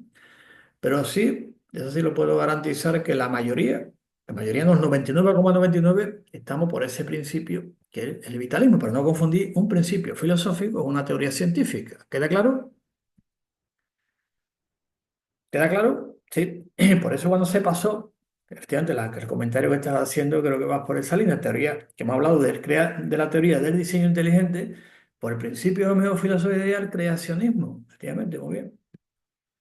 Yo soy creacionista. Yo creo que hay un ser, una entidad, que en mi cultura se le llama Dios, que ha creado el mundo. Se llama creacionismo, bien. Pero eso puede ser un principio filosófico. Ahora hay que pasar a una teoría. Diseño inteligente. Ahora tiene que empezar usted cómo está hecha la célula, cómo está esta molécula, cómo está todo de tal manera engarzado, con esto, con lo otro, y cómo funciona una máquina, vamos, diseñada casi a la perfección, ¿no? Y después de dar el salto a un razonamiento clásico que dice, oye, esto está tan bien hecho que es imposible de que haya un reloj sin relojero. Bueno, mira, pues buena conclusión. Si usted cree que no puede haber un reloj sin un relojero, pues mira, una buena conclusión la que ha llegado. Dice que está bien hecho el reloj, las piezas funcionan también, marca la hora, marca esto, que bien está hecho, que tiene que haber un relojero, ¿o no? Bueno, vale, estupendo. El tema después la praxeología, cómo usted pone todo esto en práctica, en su consulta, entonces esas teorías siguiendo la metodología de intervención naturopática, pero nos basamos en teoría. Pero, como bien explica nuestro colega, no confundir teoría con principios filosóficos, que si no nos vamos liando un montón y al final nos van a decir, pues ustedes os basan en el vitalismo, claro, a nivel filosófico, por supuesto, ¿no? Ahora, a nivel ya, ¿cómo sustantivizamos el vitalismo? ¿Cómo sustantivizamos para operativizarlo? Entonces, cuando pasamos a las teorías científicas, hombre, ¿veis? Es que confunde. Si entráis, por ejemplo, vamos a hacerle publicidad a Wikipedia, nos acusa, es una acusación, no es un razonamiento, es una acusación directa de que somos vitalistas. Y el vitalismo no está basado en evidencia científica, pero está en filosofía, hombre. No está basado en razonamiento lógico, ¿no? No en ciencia. Por lo tanto, no entremos, no mezclemos, vamos a decir, una churro y las merinas, no se puede mezclar. Por tanto, el vitalismo entra dentro del principio filosófico y después están las teorías científicas, ¿vale? Ya está. Y dentro de las teorías, pues algunas, como estos modelos astronómicos, otros modelos, hay varias, ¿no? ¿Por cuál nos posicionamos? Bueno, y va cambiando en función de lo que se observa. Y punto, igual que la genética, en principio, cuando empieza, determinista, viene el determinismo, que es un principio filosófico también, el determinismo, no es científico, bueno, la genética determina. Bueno, llegan después, pero después de los años 40, 48, más tarde, y se ve que no hay un determinismo, porque se van observando nuevos fenómenos que ya en naturopatía lo estábamos haciendo desde el siglo XVIII. ¿Eh? Lo que pasa es que en aquella época no existía el genotipo, fenotipo, ¿entiendes? Todo eso, utilizamos otros términos, ¿vale? Entonces se ve que no hay un determinismo, y a ese no determinismo se le llama epigenética, ¿de acuerdo? ¿Está? Pues ya lo sabemos, los naturópatas siempre intervenimos en eso, en la modificación del estilo de vida, en la modificación del medio para que el cuerpo responda. Por lo tanto, desde siempre hemos actuado en la epigenética. Ahora se sabe. La genética, como mucho el 30% determina, y si está ligado a un solo gen, te determina más, y si es poligénica, uno determina tanto, ya está. Hoy en día eso tiene fundamento científico. Sí, antes había otra forma de expresarlo como hemos hablado antes. Pues sí, naturopatía lo hemos expresado de esta manera. Sí, basado en lo que había en aquella época. Ahora va cambiando y evidentemente la naturopatía, como toda la ciencia, pues sigue avanzando con nuevos descubrimientos, nuevos avances y nuevas exigencias sociales, por lo tanto nos vamos adaptando. Hoy ya no hablamos de terreno, que si el terreno no sé cuánto dice, que si los miasmas, las diátesis, eso ya. Que había escuchado alguno que lo dice, pero ya sí, ya se le muestra, hablamos de genética, epigenética, genotipo, fenotipo, es decir, por un método científico que es cuantificable, que podemos perfectamente trabajar con él sin problema ninguno. Por ejemplo, hoy en día, el otro día creo que lo comentamos en clase, ¿no? Sí, comentamos, una de las clases, ¿no? El tema de que naturopatía que se debate, no es el terreno, que si es la bacteria, que si Clovernat, que si Béchamp decía esto, que si Pasteur decía lo otro, que si no es el terreno, que verdad. ¿Te acuerdas de ese debate clásico? Bueno, pues no, es que Clover, después Pasteur al final de su vida reconoció que todo era el terreno, ¿no? Mire, ahora, naturopatía utilizamos un término que se llama infectoma. Estamos en la era de los hómanos, infectoma, interactómanos. Pues un infectoma. Que un infectoma es una relación del sistema inmunológico, la persona, el ambiente, la entidad y todo ese conjunto le llamamos infectoma. Cuando ese debate clásico, ¿qué es primero, la bacteria o el terreno? ¿Puede vivir la bacteria sin el terreno? Debate decimonónico. ¿De acuerdo? Que naturopatía se ha mantenido y hubo un momento que se apuesta, evidentemente, por el terreno. ¿Vale?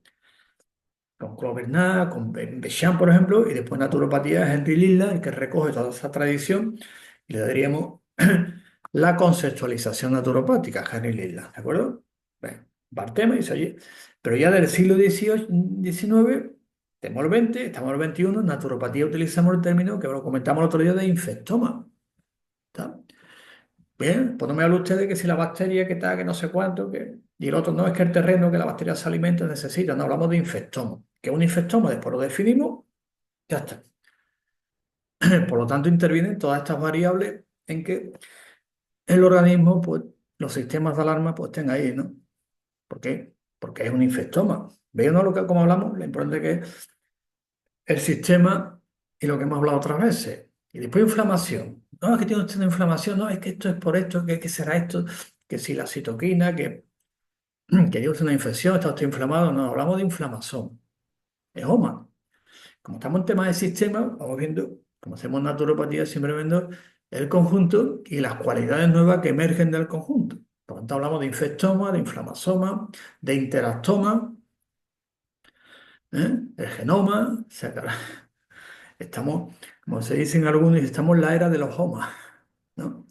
Pues efectivamente, como la naturopatía, el otro día hubo una crítica bestial, wow, impresionante los correos que llegaron ahí por Telegram.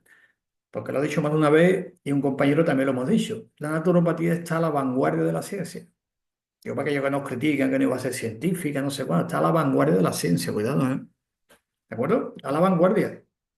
Conceptos nuevos para dar explicaciones, algunas a fenómenos muy antiguos, le damos explicaciones nuevas también. Y para ello utiliza terminología nueva, porque en el siglo XIX no existía la ómica, que se llama ahora, genómica, ¿de acuerdo? Entonces los infectomas no se podía hablar antes. Te hablaba una infección, una infestación, después se sacó el término infestación, que no es lo mismo tener una infección que tener una infestación, que no es lo mismo, no. Pues algunos se liaban tanto, por eso en naturopatía utilizamos términos adecuados a explicaciones que quedan a fenómenos concretos. Entonces hablamos de infectomas, por ejemplo, dentro del marco conceptual de la naturopatía. Y no significa que esto anule lo demás, sino que abarca y da explicaciones nuevas. ¿Sabes?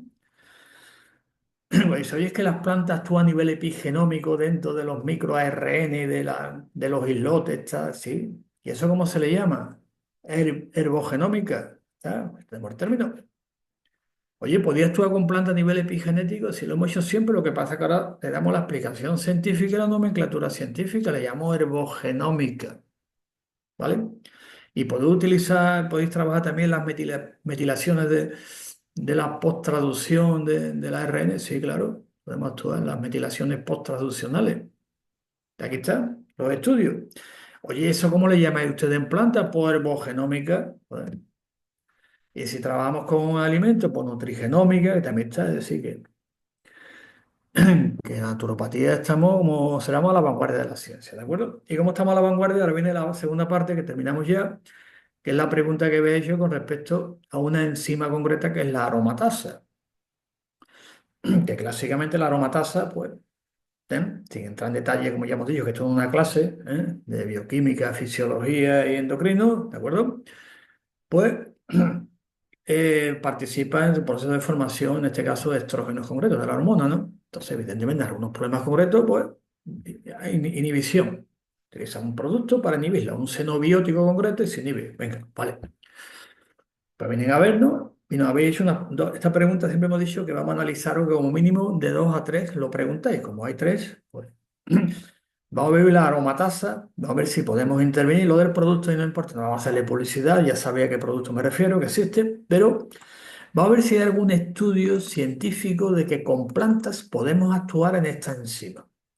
¿Bien? Como ya llevamos tiempo, habéis dicho que sí, que tiene que haberla. Bueno, si tiene que haberla, hay que buscarla, ¿no? Y si las encontramos, pues evidentemente podemos decir que sí pueden actuar. ¿De acuerdo? Tiene que haberla, porque si no la hay, pues tenemos un pequeño problema. Ahora siempre preguntamos el tema, ¿cómo actuaría en este caso que queréis ver alguna planta? ¿De acuerdo? No vamos a entrar en alimento el tema. ¿Cómo actuaría? Pues siempre actúa de forma no competitiva, ¿de acuerdo? Y en el centro alostérico, ¿de acuerdo? ¿Qué significa esto? Que nunca van a actuar en el centro activo de la enzima. Importante, digo, cuando nos pregunta, te recuerdo a esta persona, dice, oye, ¿y pues esto cómo es? Porque aquí están los datos científicos, los estudios del producto, todo muy bien diseñado, muy bien estudiado, con todas las evidencias, haciendo lo que se llama una revisión rápida. Nos pregunten. Aquí están los estudios, lo que hacemos es científico todo. Vamos a compartir pantalla y vamos a ver, como habéis preguntado, 3 plantas concretas, a ver si hay algún estudio. Voy a compartir pantalla, pero que quede claro que las plantas, como he dicho, son polivalentes y tienen metabolismo primario y metabolismo secundario. Por lo tanto, el conjunto es lo que actúa. ¿Ves? Vamos a ver todos los factores que influyen que esa enzima se hiperexprese un montón. Lo que hablamos antes, Manuel, de que está por encima o está por debajo. Joder, si se hiperexpresa, por la corriente eléctrica es mucho mayor. Ahora, si queda hipoexpresada, por la corriente está muy disminuida. Lógico. Esto es ciencia básica. Habéis preguntado algunas de ellas clásicas que ya hemos visto antes, como era el té verde, que lo hemos visto un montón de veces, pero habéis preguntado también por el Agaricus bisporus, si había algún estudio, porque el producto ese que estáis comentando lleva también este champiñón. Este es el champiñón botón blanco, no es el otro, que es el champiñón de París, que también se puede utilizar, ¿eh? También estudio. Bueno, pues la pregunta que habéis hecho exactamente del Agaricus bisporus, que está en ese producto, ¿eh? Como la habéis hecho la pregunta, ya os he dicho que lo hagáis con una semana de antelación, para que dé tiempo, ¿vale? Aquí 2 estudios muy interesantes, hay muchos más también de forma indirecta, estos son los directos. Directo significa que tiene que aparecer en el enunciado la planta que habéis preguntado y la enzima que estamos aquí viendo. Después hay alguna que en el enunciado no aparece, pero sí después en el desarrollo de la investigación. Ponemos los directos nada más, ¿de acuerdo? Pues efectivamente encontramos aquí un estudio muy interesante del 2006, publicado en la revista Cancer Research Investiga. Estas revistas son indexadas y revisión por pares. Para aquellos que dicen que no es científico y cuestionamos, no cuestionamos nada, simplemente exponemos. ¿Eh? Y dentro del marco conceptual, fuera del marco conceptual, nadie va a pensar que el Agaricus bisporus va a curar esto, ¿no? Eso no es un razonamiento naturopático, eso es mente vademécum. Bueno, pues aquí tenéis 2 estudios muy interesantes que le dan ese fundamento a lo que estamos haciendo, ¿ves? Aquí lo tenéis, ¿ves? Actividad antiaromatasa de los fitoquímicos tal de Agaricus bisporus, que en español es champiñón botón blanco. Muy bien, está en ese producto, puesto. Hay más estudios. El otro que habéis preguntado era el té verde, para que lo tenéis. Aquí tenéis el té verde. Este no viene en el producto, pero evidentemente también lo estamos utilizando. Bueno, pues aquí tenéis también el té verde, el extracto, las catequinas que tiene, y el efecto que tiene de inhibición en la actividad de la aromatasa, la enzima esta, que es lo que hace. No es que la bloquee, lo que hace es normalizarla, porque esta enzima puede estar hiper o hipo, ¿vale? Si está hiper va a producir una cantidad de estrógeno enorme y si está hipo no va a producirlo, ¿de acuerdo? Infertilidad y por la otra parte, tumoraciones, crecimiento, ¿de acuerdo? Lo que hace simplemente es normalizar la expresión. ¿Por qué es muy sencillo? Porque la aromatasa está dentro de una vía metabólica. Piensa el colesterol, ¡pum! Andrógeno, estrógeno, está la aromatasa. ¿De acuerdo? Bien. Pero como buenos naturópatas que somos y colegiados, estáis diciendo por ahí, dice, ¿no has dicho colegiado todavía? Digo, bueno, no lo digo. ¿Eh? ¿De acuerdo? Naturópata colegiado, colegiado significa que tiene el logotipo este, somos colegiados. Bien formados, bien preparados y con responsabilidad civil y con todos los papeles en regla, como decimos. ¿De acuerdo? Garantía. Pues viene a la consulta, pero evidentemente hay que estabilizar el metabolismo, que es la primera parte del programa que hacemos, estabilización metabólica. Quita lo que estorba y normaliza, estabiliza el sistema. ¿Cómo estabiliza el colesterol? El hígado, que es fundamental porque esta enzima también participa o es dependiente del citocromo P450. Por lo tanto, si está hiperexpresado, está toda la cadena metabólica, toda la vía hiperexpresada. Entonces, como naturópata colegiado, como bien estáis diciendo, actuamos en todo el sistema completo. Colesterol, no nos limitamos, toma usted esto para que la aromatasa que inhibe los estrógenos baje. Ese no es un razonamiento naturopático. Se llama razonamiento vademecum. Tengo esto, tómate aquello. ¿Vale? Bueno, pues tenemos aquí dos estudios muy interesantes.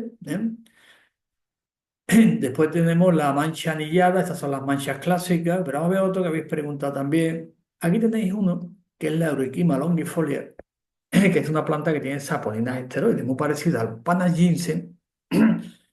Y esto, pues evidentemente, se utiliza mucho también a nivel deportivo para aumentar la masa muscular en hombre, porque lo que aumenta es la testosterona, evidentemente. Tiene saponina. Es más potente a veces que el ginseng a nivel de aumentar la masa muscular. En culturismo se utiliza la Eucomia longifolia. Pues la Eurocomia longifolia, pues también actúa en la aromatasa, como en la esteroidogénesis, por eso tiene saponinas esteroides. Es una planta muy interesante, ¿de acuerdo? Además tiene su lógica, ¿no? Si sube la testosterona, los estrógenos van a bajar un montón, ¿de acuerdo? Pero va a llegar un momento que el cuerpo está en equilibrio, ¿eh? No olvida el equilibrio dinámico. Ahora Manuel se llama alostasis. El concepto de homeostasis es decano que también sigue en el organismo, pero se ven nuevos fenómenos y Stirling, en el año 2000, dice, oye, el equilibrio no es estático, el equilibrio es dinámico, y le llamó alostasis. Pero ya en naturopatía, como estamos a la vanguardia de la ciencia, utilizamos más el término alostasis que homeostasis. Pero fíjate que qué curioso el equilibrio. Si empieza a tomar mucha testosterona, bum, bum, bum, bum, bum, bum, al final va a producir también mucho estrógeno. ¿Ve el equilibrio? Interesante, ¿eh? Uno de los principios de naturopatía, si sube mucho un estímulo, se convierte en lo contrario. ¿Eh? Ten en cuenta esto a título de tomas muy continuos. Pero efectivamente también saponina de esteroides, después está la cola amarga, que esa no está comercializada, y habéis preguntado por el Ginkgo también. Si el Ginkgo también tiene una actividad en la aromatasa. ¿Eh? Como los que lleváis ya tiempo en el programa, pues estáis observando, y los alumnos que también estáis conectados, vais observando que las plantas actúan procesando información, que diríamos el quinto estado de la materia que le llaman ahora. Proceso información. Yo tomo la planta y mi cuerpo lo que hace es utilizar, procesar información. No es que tenga propiedades terapéuticas el ginkgo biloba en las plantas, no es la fitoterapia ni, ni plantas medicinales, no funciona. Eso es mente vademecum, que se llama, ¿no? ¿Eh? Yo introduzco el ginkgo biloba y dirá, oye, ¿para qué lo necesito? Para esto, para esto, para esto, para esto. El cuerpo procesa, ¡bum! Y con lo que sobra, ¿qué hago? Digo, lo dejo de reserva por si hace falta y no lo elimino. Punto. Y como esto es un idem biótico, el cuerpo lo reconoce como algo propio, pues, si va en cantidades adecuadas, procesa información. Por eso aparece también aquí el ginkgo Bueno, desde el punto de vista vademecum, en vasodilatador cerebral, tal tema, pero ¿eh? Es muy interesante fijar el ginkgo biloba cómo actúa en la actividad de la aromatasa, inhibiendo. ¿Veo, no? Y aquí tenéis un estudio clásico en células de coriocarcinoma. Muy interesante. Otro estudio se llama del 2015, ¿eh?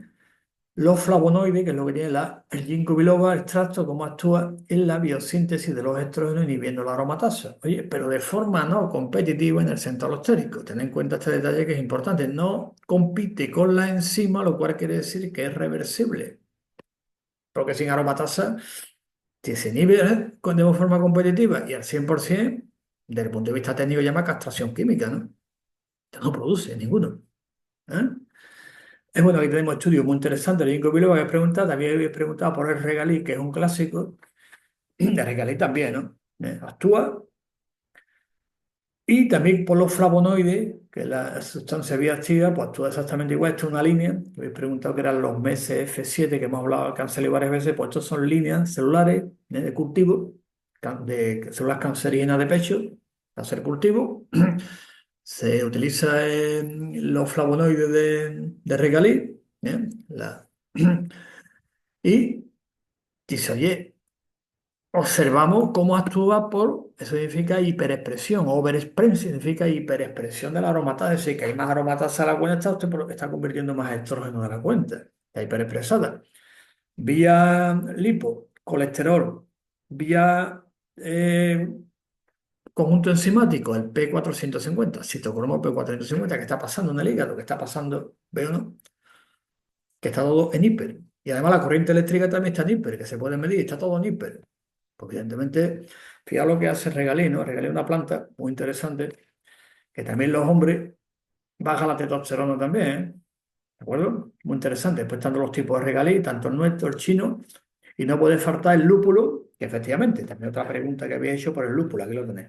El lúpulo, como ya sabemos, se echa la cerveza, es un componente básico de la cerveza, porque tenéis el lúpulo, este sí, hay miles de estudios al respecto, cómo tiene una actividad a nivel endocrino es estrogénica muy interesante y a nivel de aromatasa, pues aquí un estudio del más reciente, del 2022, hace un par de años.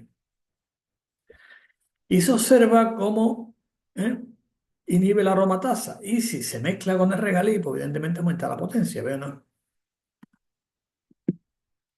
La pregunta, pues sí. Hombre, la pregunta que está haciendo es muy interesante. Si toma 2 cervezas diarias, si son sin alcohol, mejor porque el alcohol va a subir también los estrógenos. Pues mira, te la tomas sin alcohol, lleva lúpulo, pues mira, ¿vale? ¿De acuerdo? De varios estudios, este es el más reciente, 2022, pues también el lúpulo actúa modulando las células de cáncer de pecho, inhibiendo la aromatasa, que lleva flavonoides, repito, de forma no competitiva, pero como naturopatas actuamos en todo el sistema. No nos limitamos a tomar esto para inhibir esto. Eso se llama pensamiento vademecum, por decirlo de una manera muy elegante y muy fina, que todo el mundo lo entiende, ¿eh? También me preguntaba por la hierba mate, que había uno por ahí, si yo mando hierba mate, tal tema. ¿Eh? Sí, con todo lo que implica. Aquí no estamos muy acostumbrados al Ilex paragüensis, pero también lleva ácido ursólico. El ácido ursólico, pues, también actúa inhibiendo la aromatasa. Bueno, esa pregunta que estás haciendo ya la hemos hablado miles de veces, hombre. Y eso es estudio de naturopatía. Ah, bueno, disculpa que no eres naturopata. Sí, ya. No pasa nada, esto es abierto, ¿eh? Para estudiantes, usuarios interesados en la naturopatía, que no hay problema ninguno, ¿vale? Se puede responder el ácido ursólico, porque evidentemente se puede encontrar, por ejemplo, en la piel de la manzana, que es un ácido orgánico, ¿vale? Si no tomamos Liles paragüensis, pues la piel, las manzanas con piel, ciruelas, todas llevan ácido ursólico también, ¿de acuerdo? Y habéis preguntado también por el aceite de lino, que es un clásico, aquí lo tenéis. También.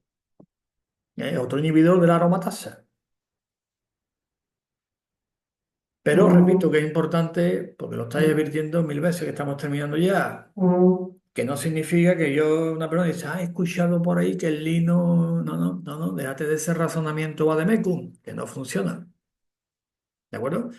Él tiene que estar en manos de un profesional naturópata colegiado. Por lo tanto, los que estáis escuchando este programa, como estás comentando que eres usuaria, muy bien, bien, estás con un naturópata y colegiado, muy bien, como tiene que ser, pues evidentemente, antes de decir yo he escuchado que el lino es bueno para esto, que me han dicho que es bueno, ¿a quién hay que consultar antes? A un profesional naturópata colegiado, te dirá si te conviene, no te conviene, con qué se mezcla, con qué no se mezcla, cantidades, cómo y cuándo y cuánto tiempo. Esto es libre, efectivamente, es de venta libre, eso es incuestionable. Usted puede comprar aceite de lino, regalí, donde usted quiera. Sí, es libre, efectivamente. No hace falta receta, no hace falta nada, pero siempre recomendamos que antes de me han dicho que, me han comentado que esto es bueno, que tal, que no sé cuánto, que si el omega 3 que me han dicho que esto, que es bueno para lo que yo tengo, consulte usted ante un naturópata colegiado, ¿de acuerdo? Y así le va a decir el tema. Por lo tanto, el aceite de lino, que ya lo estabas utilizando, como estabas comentando, que está utilizando, pues sí, tiene su base, sus estudios. Y ahí también está la nuez moscada, que otra pregunta que he hecho, y aquí está igual que vimos antes, el Ricoma longifolia arginse. Saponina esteroide, por lo mismo. ¿De acuerdo? De potencia, el otro tiene una potencia bastante fuerte. Ginseng también. ¿De acuerdo? Que lo tenemos, también actúa como inhibidor de la aromatasa. Vamos a ver otra pregunta que había hecho, que era el tema de el trébol. El trébol tiene una actividad estrogénica bastante alta, ¿eh? Cuidado con el trébol, que el cuerpo a veces, dependiendo con qué se mezcle. Entonces vi una mezcla que me la pasaron, llevaba trébol. Podía parar. En la etapa premenopáusica, menopausia, trébol mezclado con... y lo estuvimos analizando y digo, cuidado. ¿Eh? Que ya hemos aprendido, hemos estudiado naturopatía fitocomplementaria, que los RB máximo 3 plantas para el mismo tema. Y algunas mezclan todas. Sí, está estudiado el trébol, se puede utilizar también, pero también tiene actividad, como bien vemos aquí, antiaromatasa. Pero después a la hora de mezclarlo, ya hemos dicho, más de tres de lo mismo, buscar siempre derivaciones, diversificaciones para estabilizar el sistema. ¿De acuerdo? Y después la damiana, que es una planta muy clásica, está típica para mujeres principalmente, el ginseng, dice igual que la eucomia. Bueno, la damiana, esto sí, esto es exclusiva de mujer también. ¿Eh? También tiene actividad antiaromatasa, la tonalidad de la ortiga verde también. Y habéis preguntado por si el jengibre. Por el jengibre, yo no he encontrado estudios. Si alguien encuentra algún estudio del jengibre, directo, no indirecto. Indirecto quiere decir que aparezca en el enunciado jengibre. Ginger en inglés, gingiber officinale y el término aromatase. Lo ponéis los dos en los buscadores, que hay un montón de ellos, del PubMed, por ejemplo, nosotros también, muchas bases de datos, y lo ponéis los dos. Las investigaciones indirectas significa que ponemos un título, una planta, y no aparece el término en el enunciado aromatasa, por ejemplo. Pero sí, en el desarrollo de la investigación se ha utilizado para, aparece después, pero no el enunciado. Aquí simplemente ponemos, buscamos por el enunciado, no por el contenido. Porque si ponemos el contenido nos salen miles y miles y miles. ¿De acuerdo? Bueno, pues esta es la pregunta que habéis hecho, muy interesante, con respecto a plantas que podemos utilizar. Pues, he hecho un par de preguntas, ya regalé, pues, está ahí, el lino también, lo tenemos. El ginkgo, habéis leído sobre él también, pues también lo utilizamos dentro de las mezclas. Y después la que estabas comentando, para no hacerle publicidad, que no nos pagan nada por el programa ni por nada, pues efectivamente lleva también esto y algunas plantas también muy interesantes. Y lleva también zinc, efectivamente lleva también zinc, picolinato de zinc también lleva, que es muy interesante también, estudios también al respecto. ¿De acuerdo? Lo que estoy interesado en el tema es tener productos. ¿Eh? Ya después, si eso, pues aquí se puede mandar el soporte científico, que es una revisión rápida de los componentes y los estudios directos e indirectos que hay sobre el tema. ¿De acuerdo? Para que no tenga ninguna duda de que ese producto funciona. Dentro del marco conceptual de la naturopatía. No diciendo, he leído, he escuchado, mi vecina me ha dicho que está tomando esto, lo voy a comprar yo, me vale 70 euros porque dice que me cura esto. No, ese razonamiento no entra dentro del marco conceptual de la naturopatía, que quede claro. Eso es, como dice en francés, un dit, un parlé. Me han dicho, me han comentado que esto es bueno, pues mira, como es bueno, lo voy a comprar. ¿Vale? Lo pido por internet o voy al herbolario. ¿Eh? mejor ir al herbolario en directo, pues vale, muy bien, se puede comprarlo, pero vamos a repetirlo por penúltima vez. Hay que consultar a un profesional naturópata colegiado. ¿Y dónde nos localiza? Pues entra en nuestra página web, pone colegionaturopata.es. Así de sencillo. Colegionaturopata.es.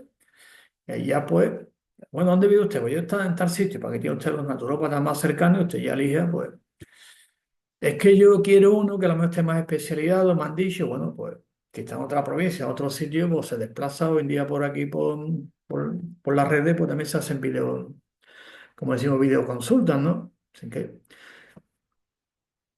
interés, anotarlo. Esta pregunta hay que anotarlo, que es usuaria, muy bien, ¿no?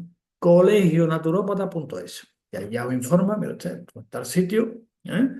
Tiene usted un naturópata colegiado y le van a decir por lo mismo, qué cantidad, cuánto hay que tomarlo, harán las pruebas cualitativas, las oraciones cualitativas, le pedirán los informes oportunos y siempre un naturópata colegiado actúa evidentemente dentro de sus competencias y dentro del marco legal que en España tenemos, porque la naturopatía está legalizada en España desde 1990, ¿de acuerdo? Así que hay que acudir al naturópata colegiado con toda la tranquilidad. Estamos bien formados, evidentemente, en el método científico y después cumplir con todo la legalidad vigente, entre ellas, pues seguro de responsabilidad civil que nos exigen, y evidentemente, el 21% de IVA, que hay que pagarlo también, como profesionales, ¿de acuerdo? Bueno, pues terminamos ya recordando que el sábado tenemos el séptimo encuentro hispanoamericano de naturopatía. No hay que olvidarlo, el 26 en Santiago de Chile, en directo, en presencia, y después el domingo pues todos aquellos naturópatas colegiados y miembros del Foro Hispanoamericano y de la Federación Mundial de Naturopatía y estudiantes también que están participando, pues el domingo pues todos los vídeos se pondrán las conferencias en las redes que tenemos, en Facebook, todas las redes sociales, todos los vídeos, para que vayáis viendo, comentándolo, criticando también, y así pues le vamos a darle mucha más visibilidad a la profesión naturopática. Así que los que en un momento dado digan, pues quiero ir a Chile, pues ya sabes, Santiago de Chile, habláis allí con la organización, para los visados, vuelos, todo el tema. Y los que quieran participar, que todavía está abierto, ya queda poco, ¿eh? Pone una conferencia, pues media hora, mandáis el nombre, foto, para que aparezca en las redes también, y ya queda poco tiempo, ya es prácticamente el sábado que viene, por lo tanto, las conferencias se cierran ya prácticamente el lunes o el martes, queda cerrado, es que no da tiempo. Han llegado un montón de muchos países, incluido de Filipinas, lo cual nos alegramos un montón, compañeros de Filipinas, que mandó también una. Y ya está todo preparado para ese gran evento, que es el séptimo, muy importante. El primero lo hicimos, te preguntando si se hizo el primero se hizo en Huelva. En Huelva, hace 10 años, empezamos con esta idea de, de buscar un lugar de encuentro de la profesión naturopática hispanoamericana, ¿eh? Ya que hablamos el mismo día, más compartimos historia y cultura, pues decimos, bueno, pues adelante, vamos a hacerlo. Fue una idea muy interesante. Después el segundo se hizo en Montevideo. Un éxito impresionante allí, bien hecho, muy bien organizado por la Asociación Naturópata de allí. Después el tercero se hizo en México, en la capital, México DF, ahora tiene otro nombre. Sigue siendo México capital, ¿eh? Y se hizo el tercero, bueno, ya después el cuarto, pues se hizo en Paraguay, en Asunción, pero ya empezó ahí el tema, ¿te acuerdas de la pandemia? Que empezó un poquito, ¿eh? Y ahí pues ya estaba todo hecho, que iba a ser un recinto muy interesante y no se pudo, por las circunstancias que ya sabíamos, ¿no? Después el siguiente, pues oye, hay que seguir trabajando, nos fuimos, yo fui a Argentina y después el sexto pues, se hizo en Guatemala, ya se pudo hacer en directo, se hizo en híbrido, o sea, directo a los que allí en Guatemala en presencia y después ya con apoyo, con todos los vídeos, las redes sociales, fue impresionante aquello. Y a nivel también del Ministerio de Sanidad que también participaron, políticos, fue muy interesante, ¿no? Y ahora pues en Chile pues lo mismo, ¿no? En Chile pues también, como bien sabemos, ahí está regulada la profesión naturopática. Para ejercer allí tienes que tener una licencia del Ministerio de Sanidad, llamada el MISAL, ¿bien? Con una ley, está muy bien, la hemos comentado, está en las redes sociales, la ley, la hemos comentado también. Y están invitados al Ministerio de Sanidad, incluso el ponente de esa ley también. Va a estar ahí también en directo, así que todos aquellos están bien preparados, en los centros, con una gran infraestructura. Los compañeros de la ONG Naturópatas para Chile han hecho un trabajo magnífico, de organización, de comunicación, dentro del Foro Hispanoamericano de Naturopatía. Y así, pues nada, pues reitero la invitación en directo, los que quieran ir para allá y puedan. Y los que quieran participar, pues lo mismo. Y si no, pues el día 26, pues nos vemos. Y el domingo, pues estaremos en las redes con todas las ponencias que estamos haciendo para este séptimo Congreso Hispanoamericano de Naturopatía. Nos despedimos y nos vemos el sábado que viene en Ciencia Naturopática. Así que agradecemos la presencia, Manuel. Me alegro un montón de que estés aquí con nosotros, ¿eh? Aportando ideas. Igualmente, el placer ha sido mío. Y seguimos en contacto. Y después también ha estado también Begoña, que es la presidenta del Colegio de Naturópatas del País Vasco, de Euskal, bueno, en vasco, en euskera no me acuerdo ahora, disculparme, no creo que era Euskal, no sé cuánto. También está con nosotros Begoña, muy interesante, y Carmen, que también ha estado aquí con nosotros, en el programa. Pues nos vemos, esto queda grabado también, después lo ponemos en las redes y quien no lo haya visto o se haya ido antes como algunos que habéis comentado me voy, pues podéis verlo, comentarlo, criticarlo. Insultos no, ¿eh? Que ya había algunos que digo yo, somos racionales, joder, si somos racionales, argumentar, vamos a dejar las descalificaciones, ¿vale? ¿De acuerdo?